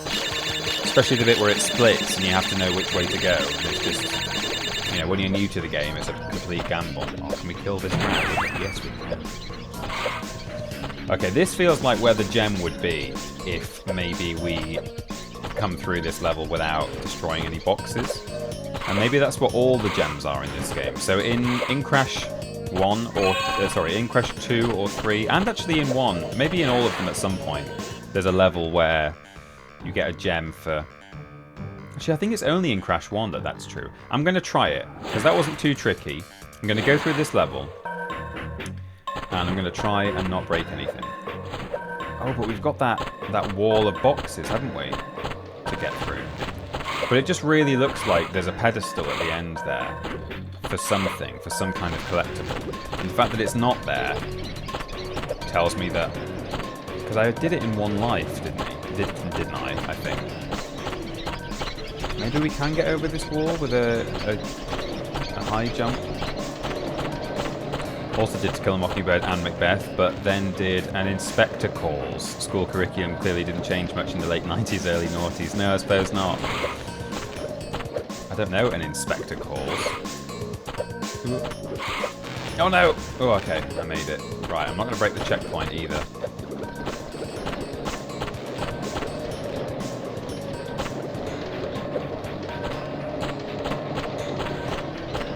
Maybe we get there without defeating any enemies. That could be a trigger. Okay, can we get around this wall? Ah, yes, maybe through... Oh no, maybe not. Can I get on the scenery?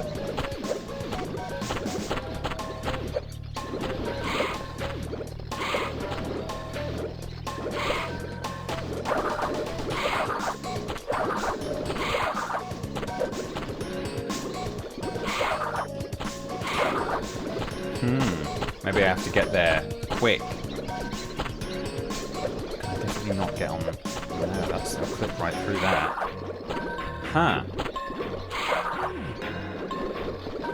An Inspector Calls is a classic of mid-century British drama. Pretty sure they could have found something a bit more contemporary.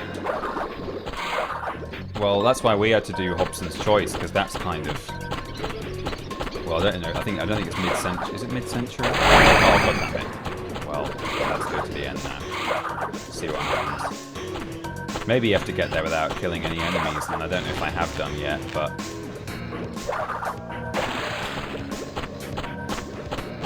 I'll try it. I highly recommend the Lawmen podcast. It's very good and very funny. Oh, nice. Yeah, there are a few good ones out there, aren't there? I don't recognise the other book you studied clearly. Oops.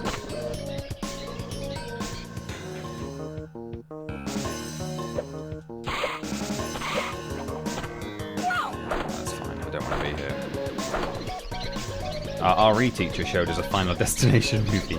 It was the one at the NASCAR race, and he noticed maybe this movie isn't for 9th graders right after that one woman got hit by a tyre. Oh, there's the yellow thing. What did I get it for? Failing the bonus round. It wasn't there, was it? I don't know what triggered that, but it's here anyway, so fine. I don't think it was there before. And then I went in the bonus and I fell on purpose, and then it appeared. Well, we did it. Whatever we did, we worked it out. I'm going to do a bonus. I'm going to do a flashback tape now. The same teacher who ended up showing us the same bit of To Kill a Mockingbird over and over again.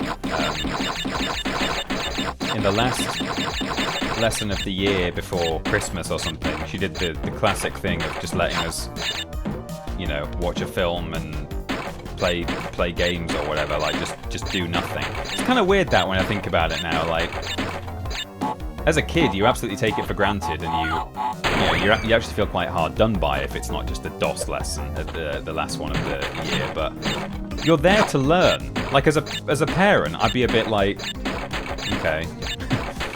Right, so you just sat around playing on your PSP, did you, in English today? Okay, great. But anyway, it was one of those lessons, and she said if you want to put a film on, and, like, you know, you can all just do different stuff, but we'll have a film playing as well for those who want to watch a film. And someone had,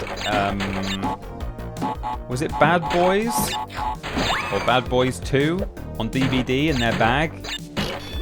It was something where... How am I going to break that? Oh, how am I going to break this? Hang on. Oh, is that oh no, I think a TNT has exploded.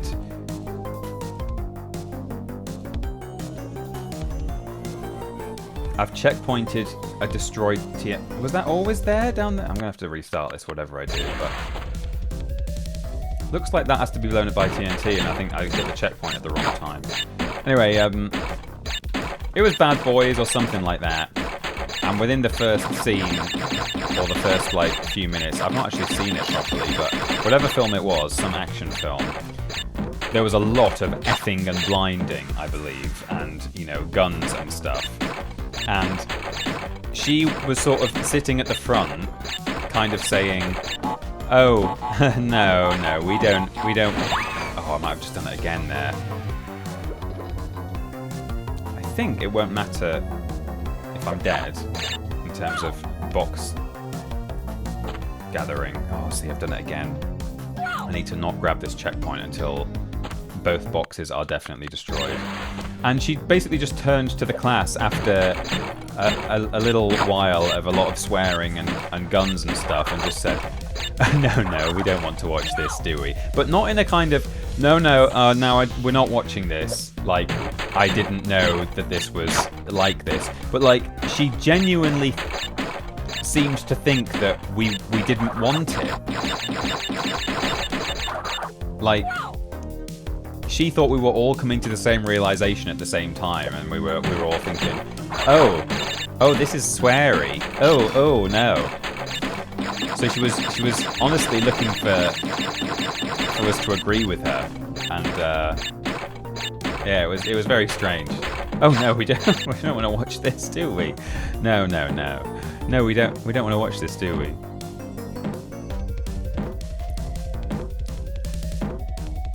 We watched 4 Lions, and some poor girl in my class started crying when that sheep blows up. Oh no.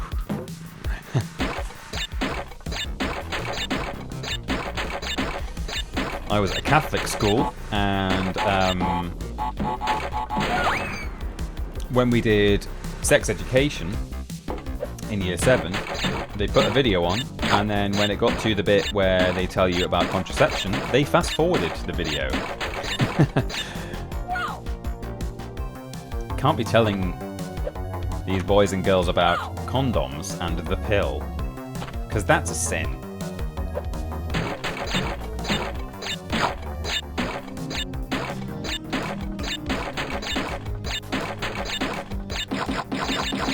Every sperm is sacred. Every sperm is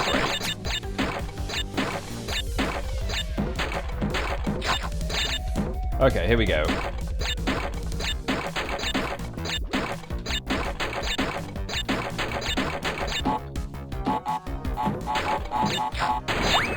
Okay, those boxes are now destroyed. Checkpoint.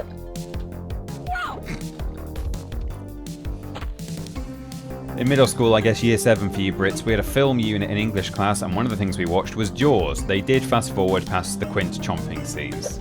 I mean, that's probably the most gruesome bit in that film, but the scariest bit in that film is easily when he goes to the sunken ship before they've even gone out. Oh, this is actually safe. Okay, that's good. I didn't realise you could just bounce on that and not hit the top. He goes to the wreck, and then the body of the guy floats out with his sort of eye missing. Absolutely horrifying.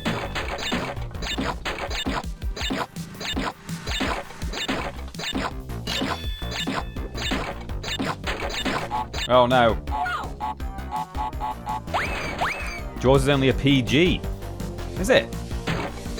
Love Jaws. One of my favourite films. 1, 2, 3. Uh-oh. The nitro might actually blow that up. Hopefully don't have to worry about these. I just don't know how this game handles sort of box permanency. Oh no! There's not a middle one there. PG-13 back in the 70s. Oh really? It got down rated. I was homeschooled, so whenever I hear people's school stories, I'm always very intrigued by them. Hey, well, yeah, I mean, good and bad. I totally get people who say, I absolutely would not want to go back to school. You know, if you could sort of time travel back on your own timeline.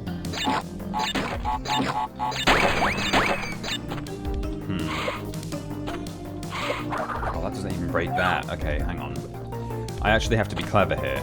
I can't just wing it. Yeah, when people talk about, oh, if I could go back and relive parts of my life, I would absolutely hate to go back to school. And it's like, I would, in a lot of ways, hate to go back to school. But probably not as much as lot of other people seem to feel like, you know, I'm not saying I'd really like it, but... Oh, damn it. Miscounted. Miscounted was my my Crash Bandicoot teacher back at school.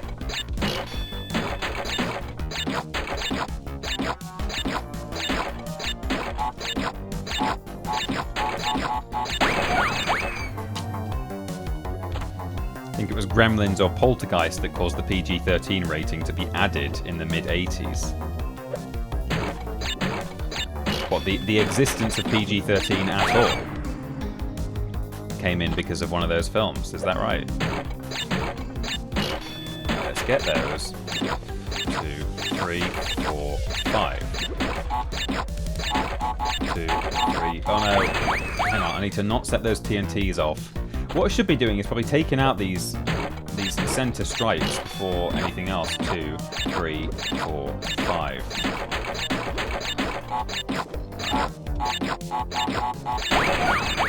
Yeah, that's what I should be doing, but I'm not really managing it very well. Okay, hop over here. 1, 2, 3, 4, 5. 1, 2, 3, 4, 5. Oh, no, hang on. That's not quite right. Okay. 1, 2, 3. Steven Spielberg suggested it should be created for Gremlins and Temple of Doom. Temple of Doom, I suppose, it does has a 1, 2, 3, 4. Has a few moments, doesn't it? And Gremlins does. I mean, especially Gremlins, it because it's like puppets.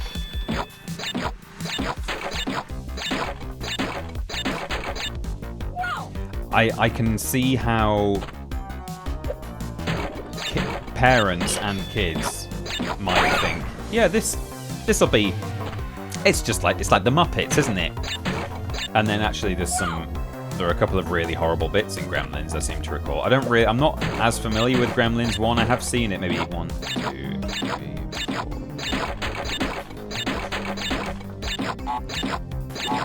I've done it wrong again.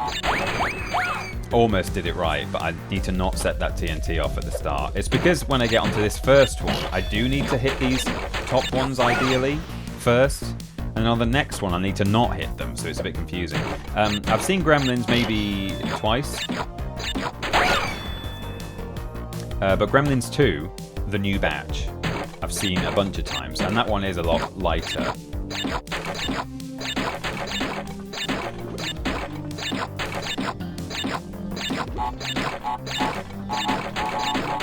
Oh no!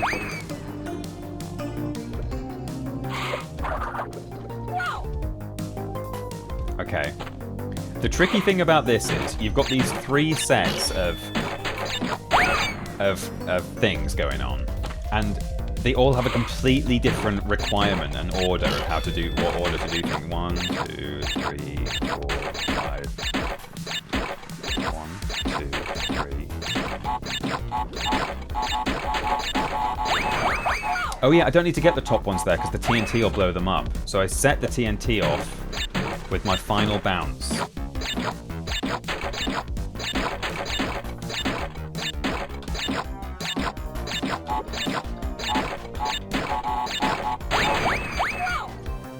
Yeah, trying to remember. This is clever, but also horrid. Because it's relatively simple, but it's just knowing. By the time I get there, I'm like, what the hell am I doing here now? 1, 2, 3, 4, 5. 2, 3, 4, 5. No! See, I was aiming for the TNT there. I didn't do that on purpose. I would have done it then if I just hit the thing I was aiming for. Okay.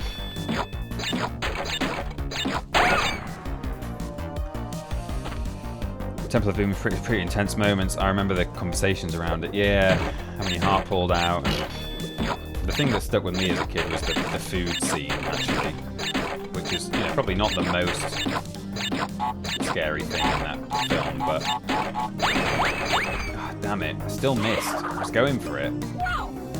That's good though. I've kind of got it. Gremlins is so good. Stripe is so cool. Also, 2 don't get as much love as it should. Yeah, I really like Gremlins 2.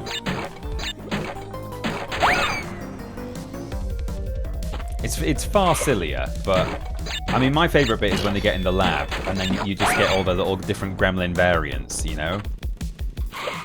I remember being fascinated as a kid by that. Oh, what's this one going to be? 3, 4, 5.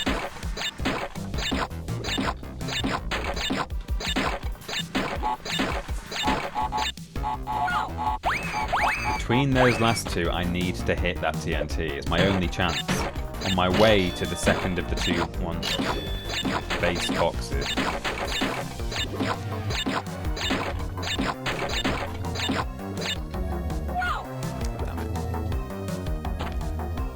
Yeah, there's like a talking one, and there's one with wings, there's a spider one, isn't there? There's a sexy one. Don't tell me you wouldn't, because you would.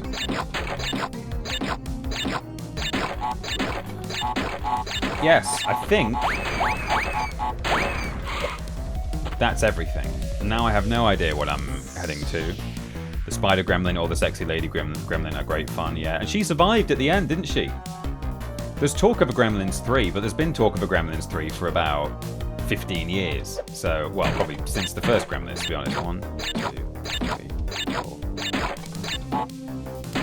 But I think there are more recent, renewed talks of a Gremlins 3. I wonder whether they're actually going to bother tying it into the continuity and have it so that the one surviving lady gremlin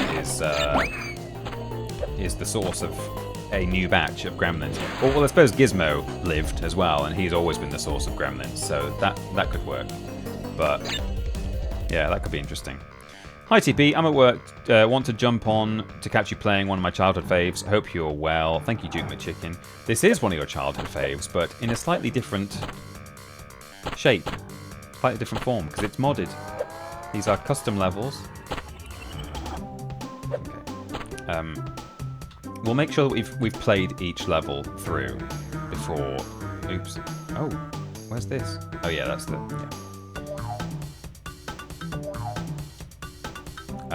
Yeah, I'll make sure I've shown every level at least by the end of the stream, and then any extra pickups we can get, we'll do them. Got some more flashback tapes to do as well, so we'll see how that goes. Tomb Cruise.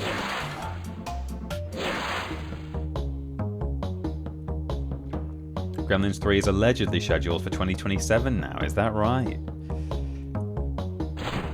I'm going to be heading out to go watch non-league football soon. When are you live next, TP? I am live on Thursday at 7 PM UK time, GMT. I am going to add it properly to my schedule tab now on Twitch, because these are my usual hours now going forward.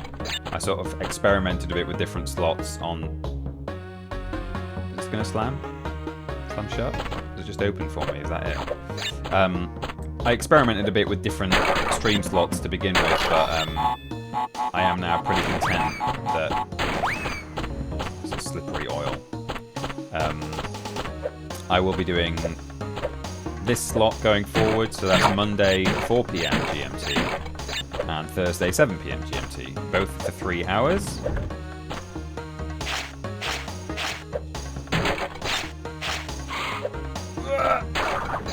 And yeah, that's what you can expect from me. But actually next Monday I'm not here because I'm going to a family funeral, so but usually I will be. Bedoy, oh yikes. See, these are a bit different to...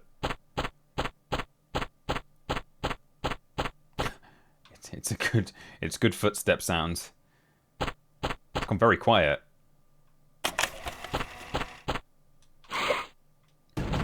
Oh my god. See, this is what I was looking forward to. I knew that this was a thing. They have combined the tomb levels with the boulder. Speaking of Temple of Doom.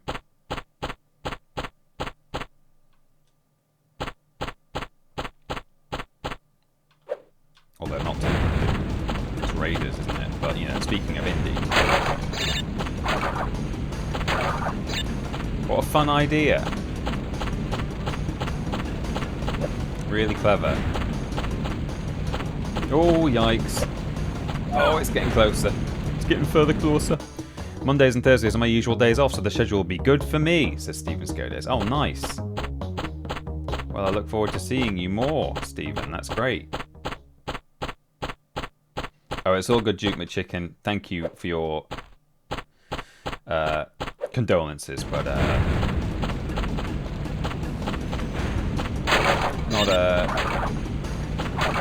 not an immediate relative. So you know, it's all good. It's not good, obviously, but I am all right. Thank you. Wow, this is. I wonder if I've got to.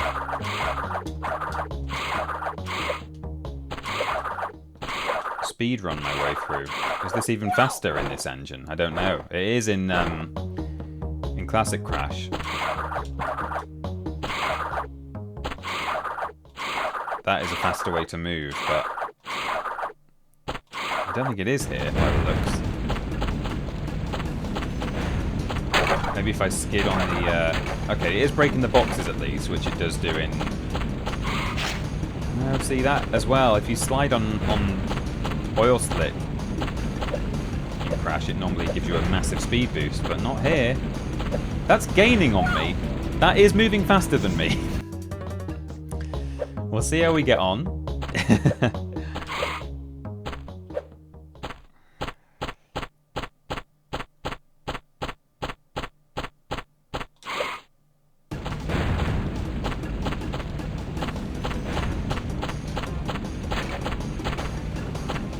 Okay, I've got a good head start this time.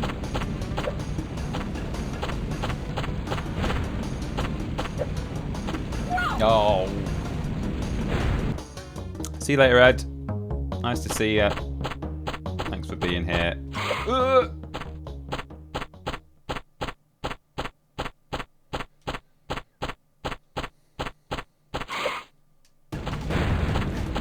Is it possible to even win this without cheesing a little head start like that? I don't know.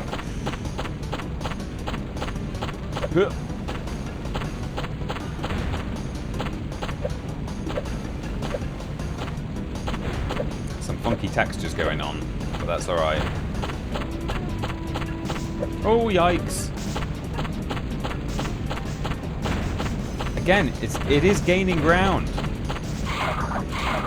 Oh, I think I am actually pulling away from it by doing that. Oh, okay. That was actually faster, slightly faster. I don't think it gains me any speed in terms of like my actual movement, but I think it just added a bit of.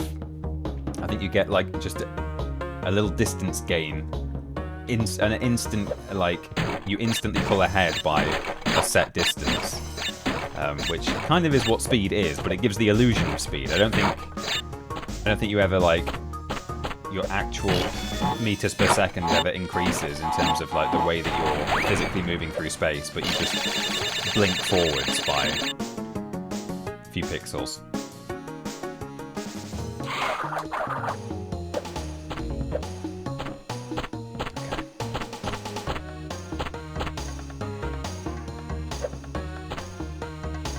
Oh man, okay, this is fun.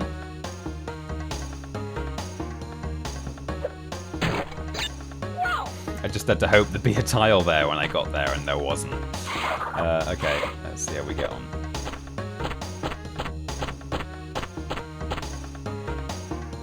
Oh, there is a tile that moves close to it. Oh, it's just this one. It moves back and forth, so you can just spin. Okay, that's good. I hope they didn't expect you to pull out the cheese like that. That all looked a bit jank, really. I mean, it did look pretty jank.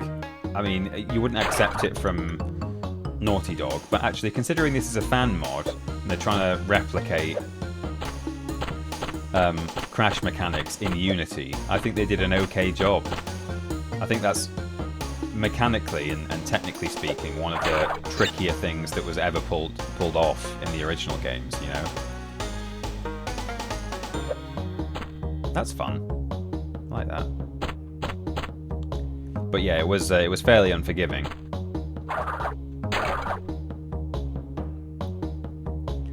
This is all a bit tricky as well. Whoops. Oh man, I'm gonna go all the way back here. Okay.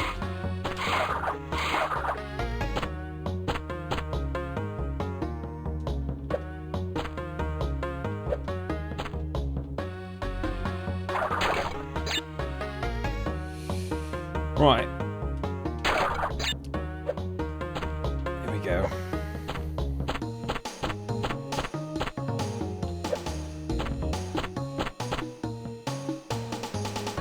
Might as well wait for the one that's got a box on it. Okay. The music is groovy, yeah. It's nice. Okay, what is the best way to do this systematically? Because the red ones fall away from you, so we don't really want to go on those. We'll go on this green one here, and then we can just, we've got all the time in the world to think about what we want to do. Then I might hop back onto the main platform, and then get onto this green one. I think there's a green one going around here. Yeah, there is. Spin that. If I can. There we go. And then we got a box in the middle there. Oh, okay. Made it. I wonder if they'll come back up. They usually do, but will they here? I don't think they will, look. I don't think they're coming back. Should be alright, though. Oh, they do eventually come back. Wow. Okay, nailed it. Checkpoint. Hell yeah. I wonder if we're going to meet that boulder again at some point. Do I detect a tear of frustration? Well, Is everyone laughing at you? perhaps after the first death, yeah. Small sleepy rascal cat. But I was pretty satisfied in the end. People may still be laughing though.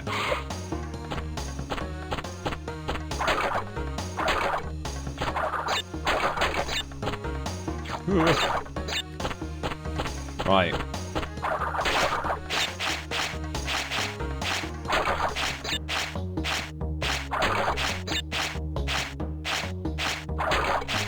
Ooh, careful now.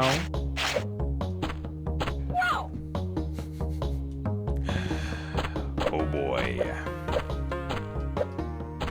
No, I didn't take a tear of frustration. Ooh.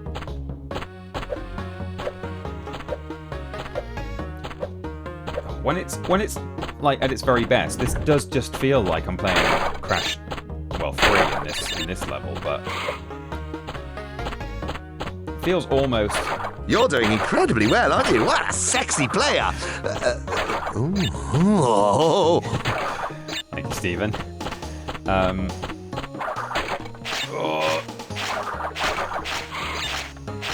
Oh, you can gain speed. You can get the slides, but it doesn't seem to enter this. Ooh. He doesn't seem to enter the sort of ice skating animation all the time. I think when he's in it, you can get a speed boost by sliding on there. But here's where the gem should appear if you don't do something. I'm not going to worry so much about it. That's possibly my favourite alert, lol, says Stephen with the, with the 100 bits. Apparently bits now aren't coming through for anyone. It's something really, really weird going on with my alerts box. It's not just a bit broken, it's very broken, quite clearly. I wonder if the fact that that's now happening... No, I can see it on... Can I... What if I click that? No. Copy the alerts box into here. Test. Bits. Nope.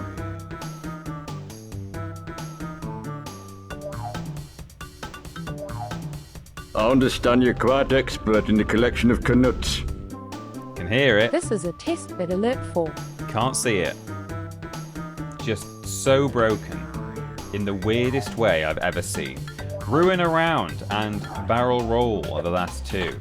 So, here we go. The Times front page when Rick died was a work of art. If chat haven't seen it, it's worth digging out. It was a photo of him in the Young Ones next to an unrelated headline reading, "All schools must teach what it is to be British." Oh, nice.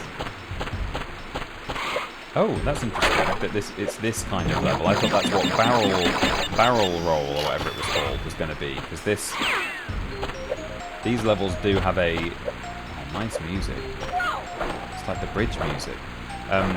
These levels did have guys who chuck... Were they barrels or were they tree trunks at you? It's my thought that's what this was going to be, but it's not. Or unless there's two of them in a row. That would be a shame to end on a double level type.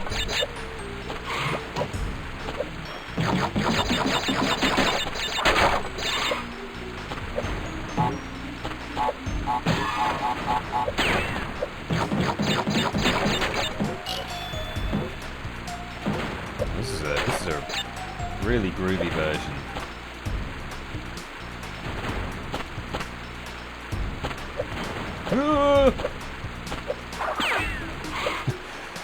Just about managed it.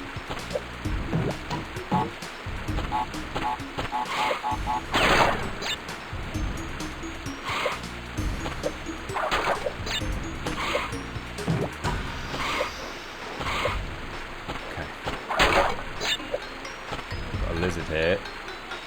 I saw him. Oh, he's a monkey. He ain't a lizard. Is that a door? No. Oh, we've got... Okay, no, I thought this was a separate, a split path, but it's not.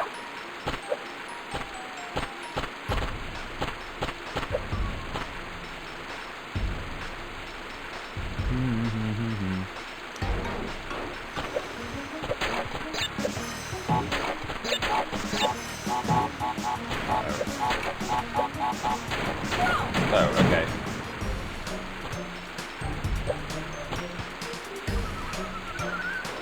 Oh, this is great. I like this. Oh, yikes. Crash, are you alright there?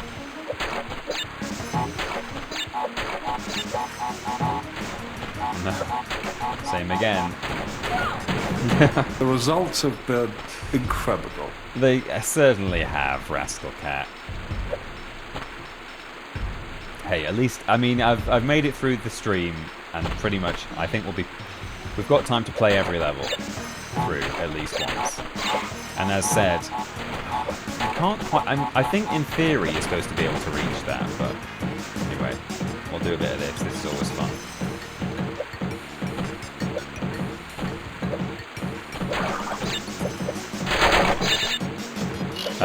Yeah, considering I was concerned there might not be enough of this game to fill a 3-hour stream, I've definitely managed that. So, yeah, that's good, that's fine. I see the tape. I want the tape. Give me the tape. Show me the tank. Got it. Time for me to go. Nice to see you, Peter. See you all soon. Ta-ra. Bye, Boring Loner. The results have been incredible. Incredible. Thank you, Stephen.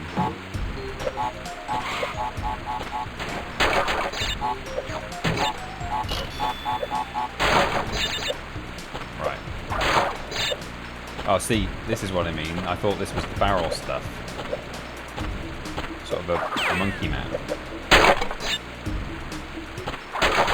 Oh, could it be... Oh, it might be what used to be my favourite level as a kid. Just kind of aesthetically as much as anything else. Which was Toxic Waste.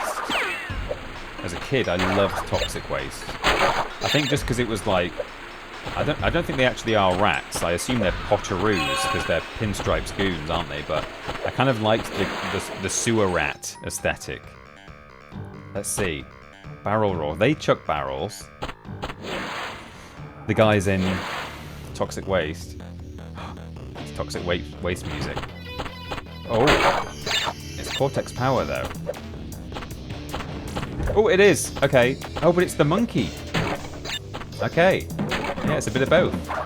But he is now throwing barrels instead of tree trunks. Oh, and you can hear there's a bit of like castle machinery music in here as well. That's really clever how they've blended some of these level types, but then also they've put the music in. Ooh. Really nicely done. Peter Austin, lover of sewer rats, feels like an IP infringement. Who else loves sewer rats? Whose IP am I infringing?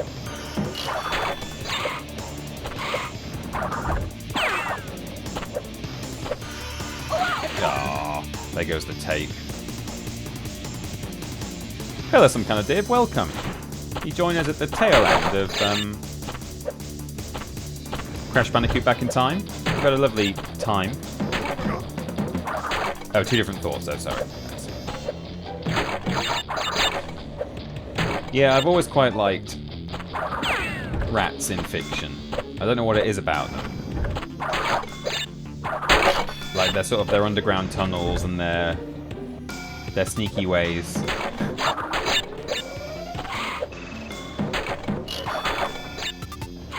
Really like the rats in Beatrix Potter's The Tailor of Gloucester in the animated adaptation. They're just getting absolutely pissed in a cellar on wine, singing songs. And we all love Rat from the Box of Delights, don't we? He's great. I'm sure you all remember him very well. Haven't forgotten about him immediately.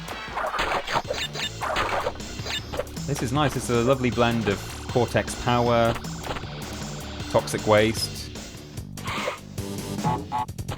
Oh.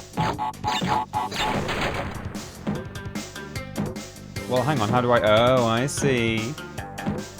I understand.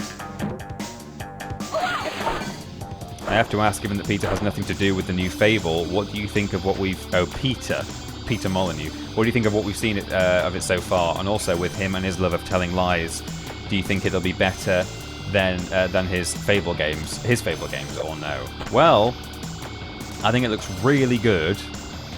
Again, that's something else that's really up my street aesthetically. Like, not just... No, I need to... Wait, hang on.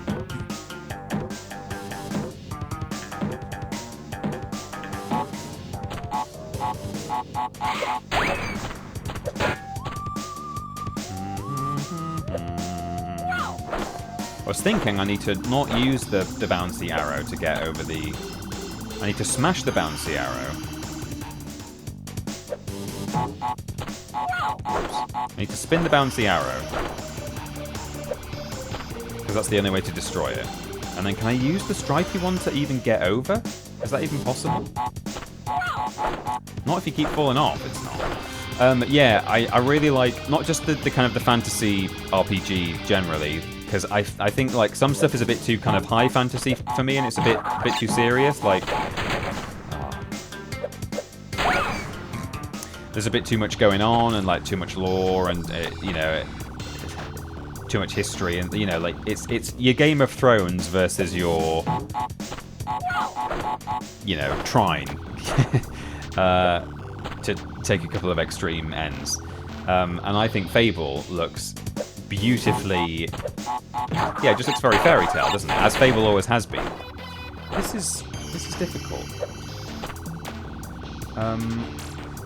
Do I jump over? No. Well, that would almost help.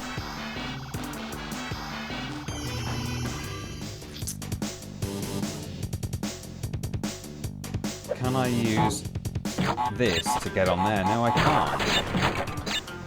That's not going to work. How do I... Hit the box under it and it'll fall down. Will it? Oops. Does that work with diagonal boxes? So if I can get there without setting this TNT off, because I don't think there's enough time to. I can't really break it with a spin safely. Okay, so let's just see what happens. No, it doesn't fall down. Oh, you mean this TNT? Ah, yeah, that will. I thought you were talking about the arrow box and the stripy one. But yeah, if I. Nice. You got it. The double kick in this song goes crazy.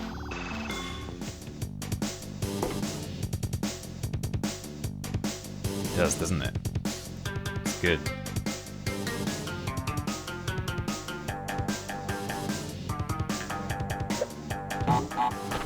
Whoops. Yeah, you solved it.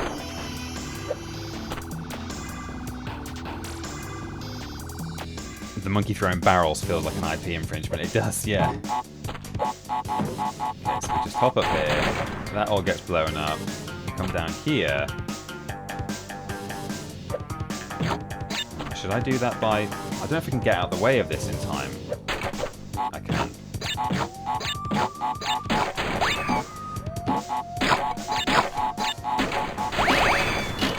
$20.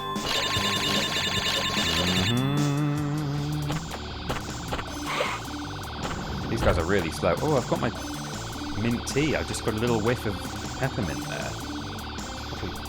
Luke. Warm. Lucas. It's alright.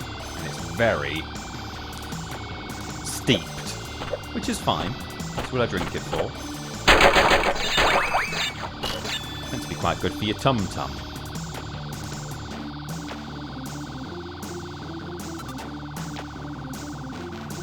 So, Fable, I think looks really nice, kind of, you know, fairy tale fantasy. I'm like slightly... I know it's only going to be a partial thing. Oh, I found the tape. Didn't know that was there. I just got lucky. Oops. And then I died. Like a really, really, really minor quibble I have with Fable, and it wouldn't bother me so much if it wasn't like seemingly like a major part of their marketing at the moment, is that the Richard Ayoade character, who is a giant, is wearing glasses that look like they're not very medieval fantasy looking. And I find it a bit distracting and off-putting. Maybe they're not as bad as they appear, but it's just like, it's literally just Richard Ayoade and his probably designer glasses that he really wears in real life. And it's like, you are slightly taking me out of my fairy tale fantasy game by having this seemingly main character. Well, I don't think he's, I think he's an early character in the game based off what we've seen. Yeah, having him wear those, I just find it a little bit distracting. You know what I mean? Anyone else feel that way? Big Richard. Honestly, I'll just be happy if they confirm Russell Shaw is composing for it again. That soundtrack, especially Fable 1, oh, beautiful. One of my relatively successful tweets, actually, was literally just me. As is often the way with successful tweets, it's the ones that aren't actually your own work. Me just posting the bobbing cat meme to the, was it the Oakvale theme or the Bowerstone theme? Oakvale it was, from Fable 1. Just saying, this is an absolute jam. And it was. And, you know, hundreds of people on Twitter agreed with me.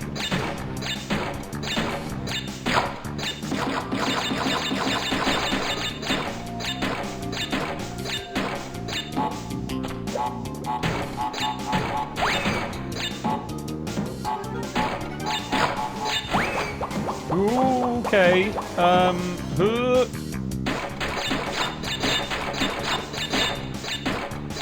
got the Cortex theme playing here. Okay. You make an excellent point, but I think I'm okay with it. Yeah. I don't think he's... I mean, this is a spoiler. If you've not seen any of the, if you've not seen the, like, 11-minute presentation they did recently, they did talk about a little bit about his character, and it seems like he's not going to be there all the time, let's say, depending on, like, choices you make, so... Perhaps I'll just do what I have to do to make sure that I see as little of him as possible in my game.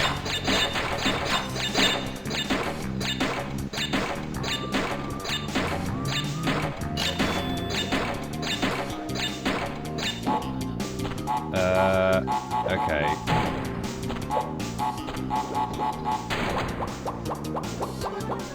What's that triggered? Okay, that's fine, I think.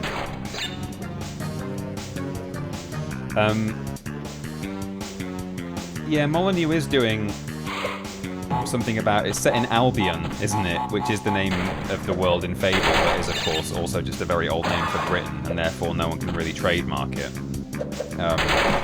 And it's this final God game, and, you know, it's got some nice ideas. It's quite Peter Molyneux, you know, it's quite experimental, it's a bit meta. It's got a sense of humour to it, in that you can make a sword out of a baguette or something like that. I don't really remember. And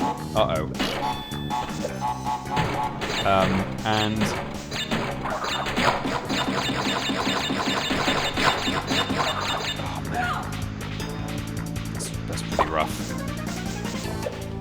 And I don't know, I'm gonna see what it looks like that, because I feel like, again, it's got a certain vibe to it that I do actually really like. I like the British humour, and I like the not too serious fantasy, you know. Like, I just know that I just know I couldn't sit down and play Dragon Age, because you actually have to, like, probably almost give a shit about... There'll be, like, history and politics and diplomacy, and I know that Fable actually does have that, but, you know, I want a world where there are just actual giants. And, you know, they probably almost live at the top of a beanstalk, you know, that kind of thing. And so, I'm here for that. And if Molyneux is doing that in this final God game of his, I might check it out. I might just, you know, see how it's reviewing.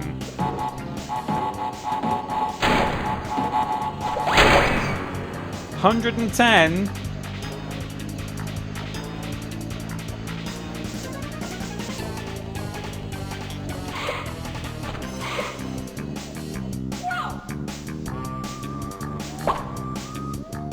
I feel like this is...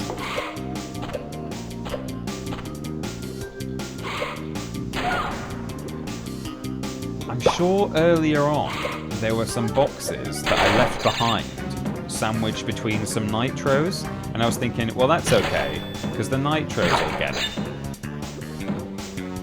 But are we too far away for the nitros? When I set off the nitro switch, are they not blowing it up?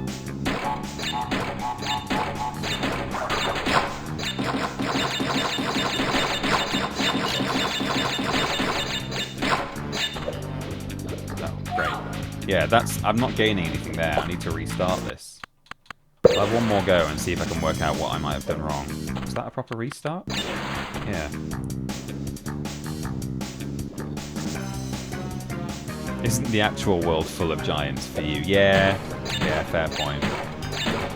Maybe that's it. Maybe I don't want escapism out of my fantasy games. I want to actually just live in the usual world that I know.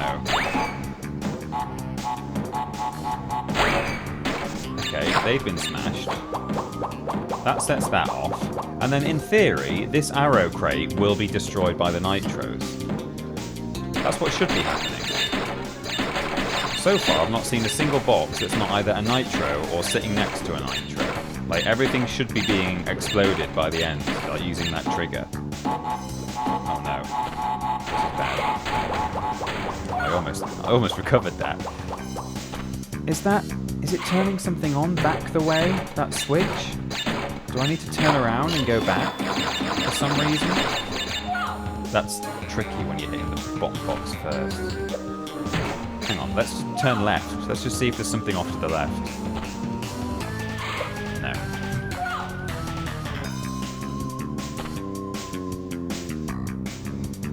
Is it making an exclamation mark pop sound when you respawn? Do you have to go back at some point before the checkpoint? Yeah, maybe.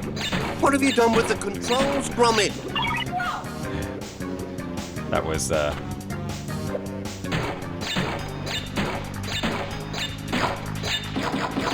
That was a little...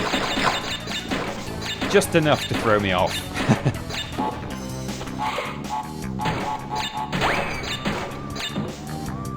Let's set... Maybe I didn't trigger these last time.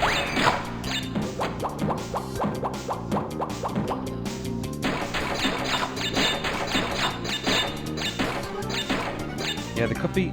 Is there something... Is that turning something on? To the left? But I'm not passing any empty frames on the way there, is the thing. Like, even if it is meant to be triggering something... The results have been incredible. They've not. You would think you would see it. Okay, they've all blown up. This turns... No, I even counted the number of pops. I didn't hear anything. Maybe the next switch. I've definitely not passed anything by here that is being generated by that thing. And then I wait until... over here. Yeah, pretty sure that just did this lot of stuff. Smash them. Hit that. What's the definition of insanity? Can someone give me that again? Because here I am, back where pretty sure I was before.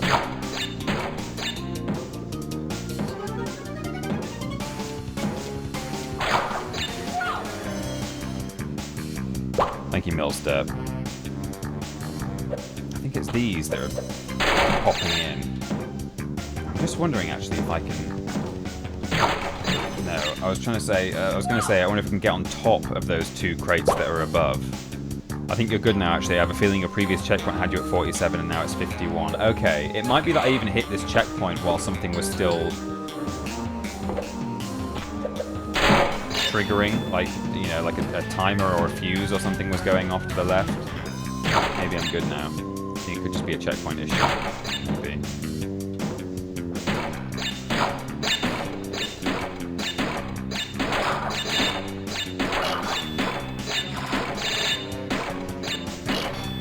Here we go. Nearly there.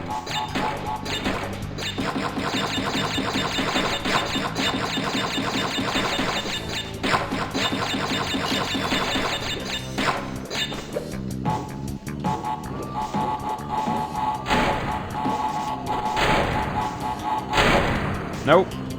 Yep. We did it.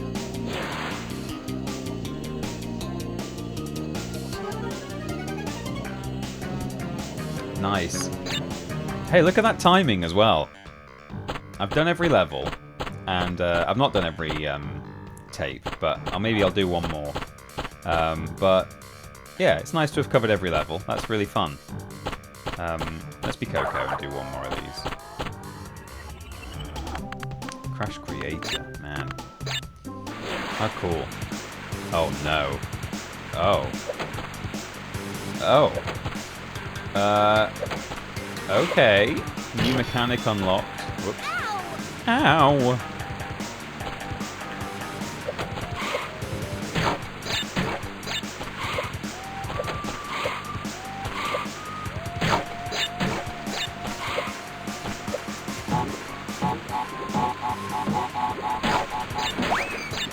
I think that TNT blew up the bouncy arrow.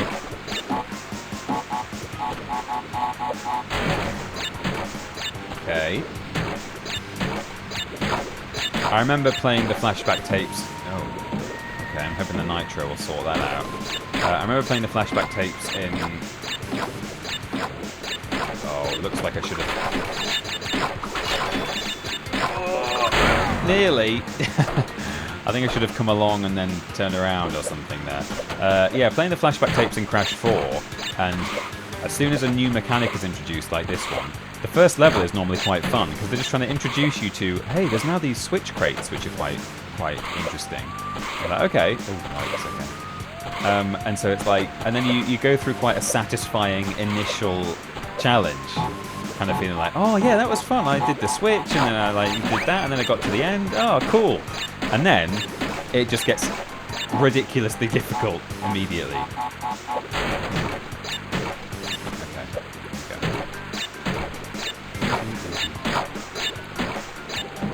I wonder.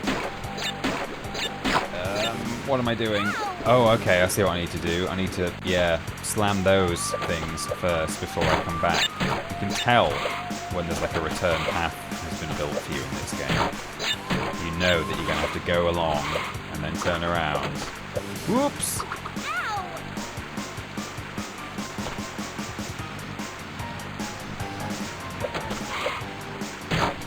Someone's played some Super Mario World hacks before. I haven't actually, but I'd like to.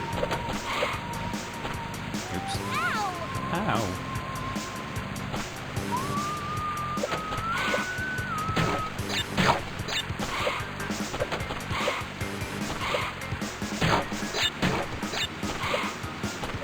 Soundtrack really, you know, is... What have you done with the controls, Gromit? ...is one of the MVPs of this whole mod. Hang on, I'll thank whoever that was in a minute when it's not dangerous to do so.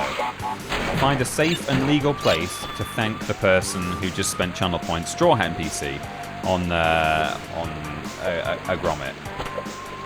Thank you, Straw Hat. Hoo hoo hoo hoo hoo hoo. Oh. I'm colorblind. I mean, I'm not, but yeah, I thought it was switched up already, or the right way. I don't know. Oh no, hang on, that's wrong.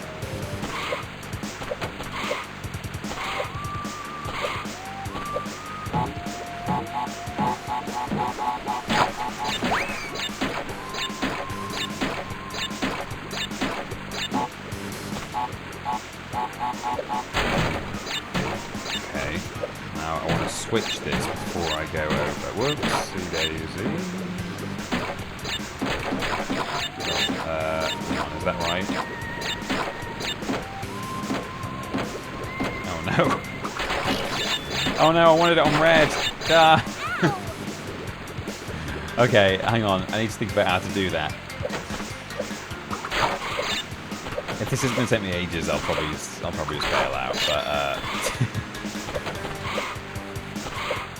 doing that, don't I? I'm a fool. I am colorblind, so this would be hell.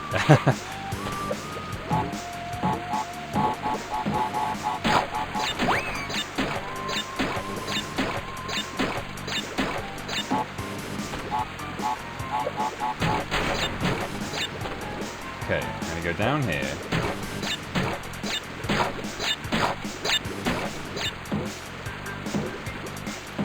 Gonna pop that and then come back, because then I want to get on there, and now I want to go across,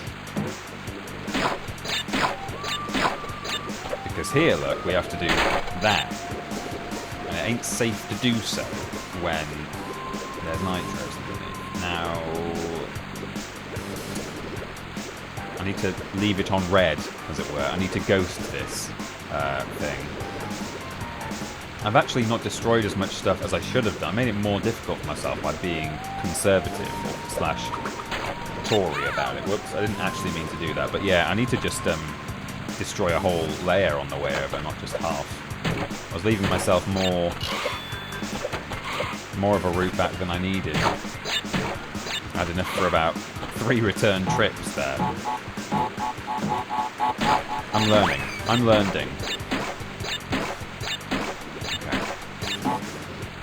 So, hop over here,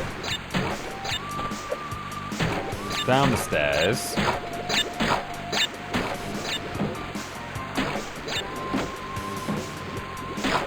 and destroy this whole thing here, and then we'll do the slam, welcome to the jam, but now on the way back we don't want to destroy the whole thing, we need to leave enough for us to get back again. 1, 2, 3, 4, 5. I think I need to leave it red. There we go. Okay. Sweet Mother Mercy.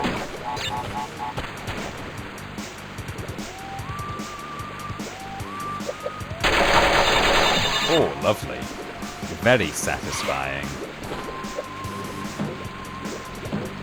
Okay, and now we just, you know, gamble on...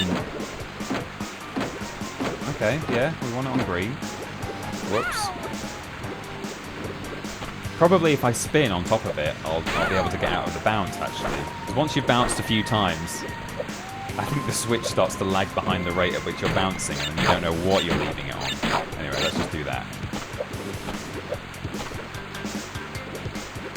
Huh? But how do I... Okay. Like this. Yeah. Nice. I love the little Cocoa lives. They're cool. We would rather have a bowl of Cocoa lives. Oh. Okay. Oh, yeah. 107... Oh, yeah. I keep forgetting there's a fuse. There's a trigger. A detonator. A switch. Cool. Well, we didn't play absolutely everything. We didn't see all the tapes. We didn't even unlock You're doing them. incredibly well, aren't you? What a sexy player. I thought so. We didn't see absolutely everything, but I think we got a pretty good feel for what this is like. I wonder if it comes with a...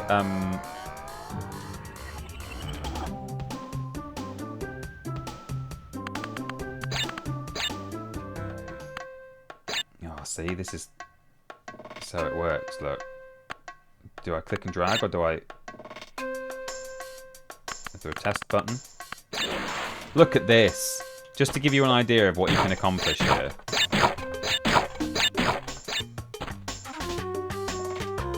The results have been incredible. They have.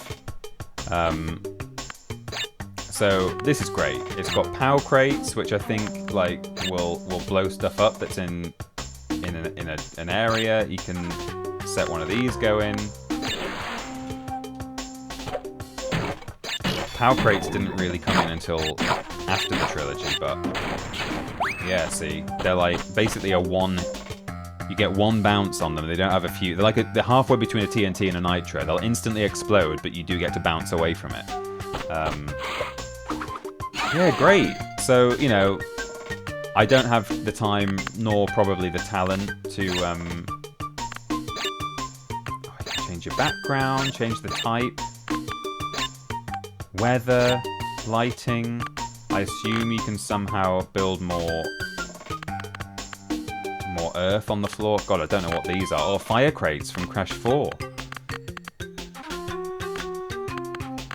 Yeah, I don't know how you build more dirt blocks, but... Oh, look! Oh, wow, there's loads of stuff. You can put armadillos down, whatever that is, traps, slopes. Oh, this is great. People who are better at this kind of thing than me should definitely make some cool stuff. Lions, you can put Koala Kong down. What? What happens? Oh, he's gonna throw a rock at me. Oh, wow. Oh, that's great. What's he doing? He's panicking. Okay, I don't know what's going on.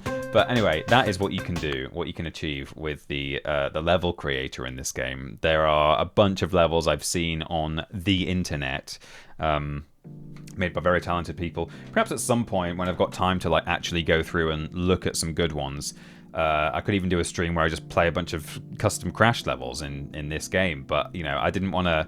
I thought about downloading a few before today's stream, in case we sort of ran out of game and still had some stream time left. But then I thought I might be downloading some really duff levels here, or like impossible ones, like incredibly difficult ones. So, yeah, I don't know. Is there a community creation thing where you can download other people's stuff? Yeah, I think the Discord is the best place. They've got their own Discord. If you Google Crash Bandicoot Back in Time, it'll bring up the main page to download the actual game for free, of course.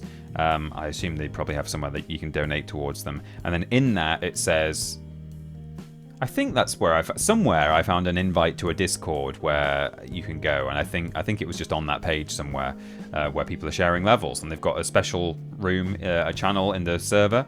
So that's where you can find a bunch of them. Dan Lockie, thanks so much for subscribing. The alerts box is absolutely fucked today in that like it's not even being consistently broken. I've not tried to mend it in any way, and it's just gotten worse. So don't know what's going on, but Bewhip, thank you, my darling, she says, is the alert sound.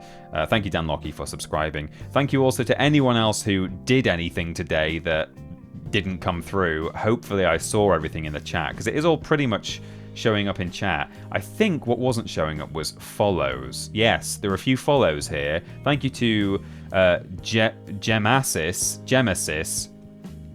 for following, if you're still here. Hello. X Laboon as well followed. They weren't even, they don't come up in chat, so didn't see those. I'm going to try and fix my alerts box before the next stream. Every single stream I've finished so far, I've pretty much had to say at the end, I'm going to try and fix such and such a thing before the next one. Occasionally it's been my fault. This isn't my fault, and I don't know what's wrong. It probably all is like rooted in the fact that my Streamlabs is just really confused. It basically thinks I've got 2 accounts, but I've just got the one. And sometimes when I do stuff, it applies it to one account but not another, and it mentions one on the screen and not. Something is wrong on their database, and I should probably try and just speak to a Streamlabs person, but I don't know how good their customer support is. Incredible. Sound alerts work though. Thank you, Stephen. The sound alerts today have been incredible. Thank you to everyone who's done one of those. Eventual merch idea: the alerts box is broken, and all I got was this lousy shirt. Yeah, that would be a good one. But yes, loads of custom levels available in the community, and maybe I'll do a stream one day where I play a bunch of good ones, but yeah, I would have to work out what the good ones are, which would take a bit of work, so maybe in time I'll sort that out. Join me on Thursday, where we'll be playing a little bit more Tomby 2. We're getting towards the end game now. We've probably got 2 more streams of that left, because we could definitely finish the game in the next 3 hours if we wanted to, but I'm trying to 100% it, and there's still a fair bit to mop up in terms of side quests and stuff, so that should be fun. And then this time next week, I'm not streaming because I'm away. I'm going to a funeral, boo-hoo, but I will be... I'm pretty sure, assuming I'm free, which I think I am, I'll check now. I'll just move the stream to Tuesday. I will use my Twitch schedule tab now. I'll get that all set up with recurring streams going forwards. So the Monday and the Thursday will be on there. And if I'm going to be streaming on the Tuesday or the Wednesday, I'll do a replacement stream that week at some point. It'll probably be Tuesday. But if it's another day, just keep an eye on my schedule tab. Follow me on Twitch if you're not following me already, and follow me on social media where I announce all my streams in the morning of the stream day. So there you go, that's it. I hope you've all had a lovely day and a lovely stream. And is there anyone who I know who is live right now? Adam Pacitti is live, so let's go give him a big fat raid, because I think the last time we did Andrew... hang on. Pacitti. Yes, we did Andrew Dingle. Oh, Alex is strimbling. Oh, let's cancel this and let's do Alex. Hang on. Sorry, Adam. I've never raided Alex. Oh yeah, he is. Alex Starman. Okay, very good shout by Gonzo Noises there. I didn't spot that, and I'm glad you did. Alex Starman. There we go. Let's give Alex a big old raid. Lovely boy. And he's playing some Dead by Daylight. Cool. Oh, he's doing push-ups as well, apparently. So go check that out. Right, lovely. Enjoy the rest of your day, everyone. Enjoy Alex's stream. Say hello from me. And I will see you on Thursday, hopefully. 7 o'clock. Bye.